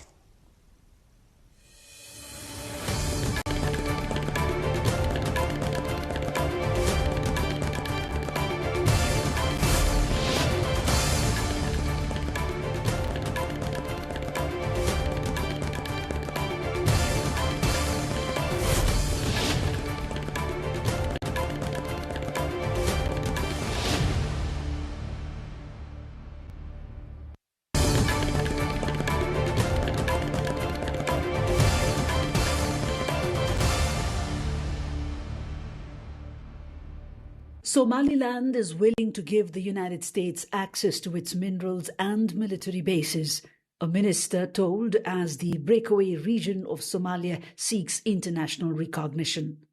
Israel became the only country in the world to recognize Somaliland's independence in December, something the territory has been seeking since declaring its autonomy from Somalia in 1991. The government in Mogadishu still considers Somaliland an integral part of Somalia, even though the territory has run its own affairs since 1991, with its own passports, currency, army and police force. There will be an agreement between Somalia and Israel, obviously, and those agreements will be signed and when the president visits to Israel, which I cannot yet confirm which date it will be, but it will be soon. Basically, Israel has recognized Somaliland, and two countries which recognize each other have the potential to agree on a number of strategic issues. But this recognition and relationship between Somaliland and Israel is not shaped by military or security. It's shaped by the fact that Israel has recognized an existing state.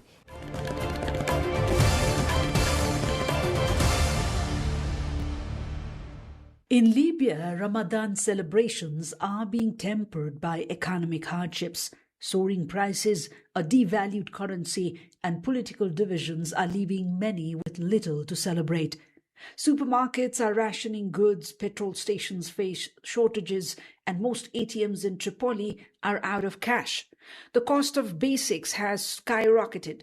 Cooking oil has doubled, while meat and poultry prices have risen by half. Gas cylinder refills, officially 1.5 dinars, now sell for as much as 75 dinars on the black market. Residents say the economy is worsening daily, casting a shadow over the holy month and challenging families across the country.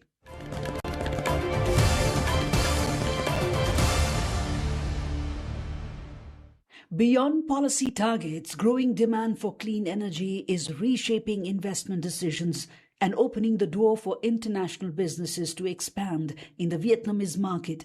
For this, Australia's only solar module manufacturer, Vietnam's net zero transition, has translated into real business opportunities.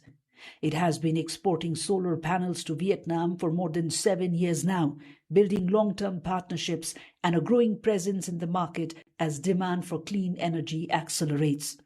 While global supply chain disruptions have affected the renewable sector in recent years, the company's interest in Vietnam remains strong, supported by the country's long-term net zero commitment.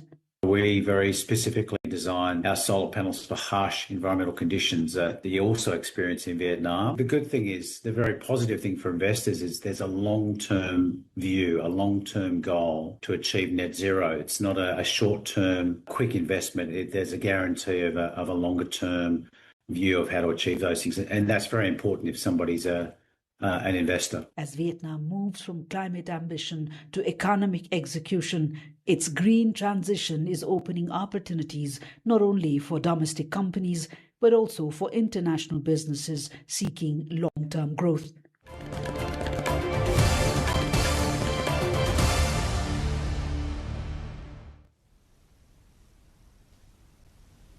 Now to weather updates, first from Nepal and then the world.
This brings us to the end of this edition of NTV News Hour. But before we wrap up, let's have a look at the headlines once again.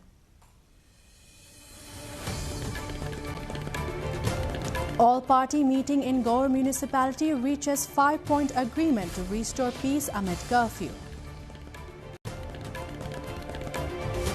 Nepal deploys high-tech war room to combat digital threats ahead of crucial House of Representatives elections.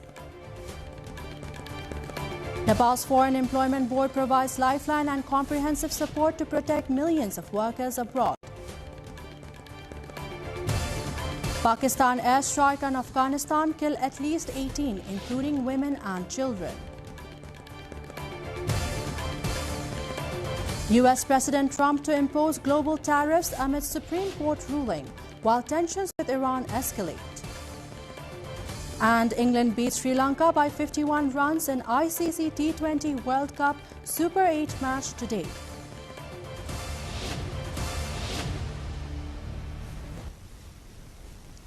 That is all for the moment. Do join us through our social media and get the latest updates from our official website at nepaltelevision.com. I am Bijata Bhandari. Thank you for watching. Good night.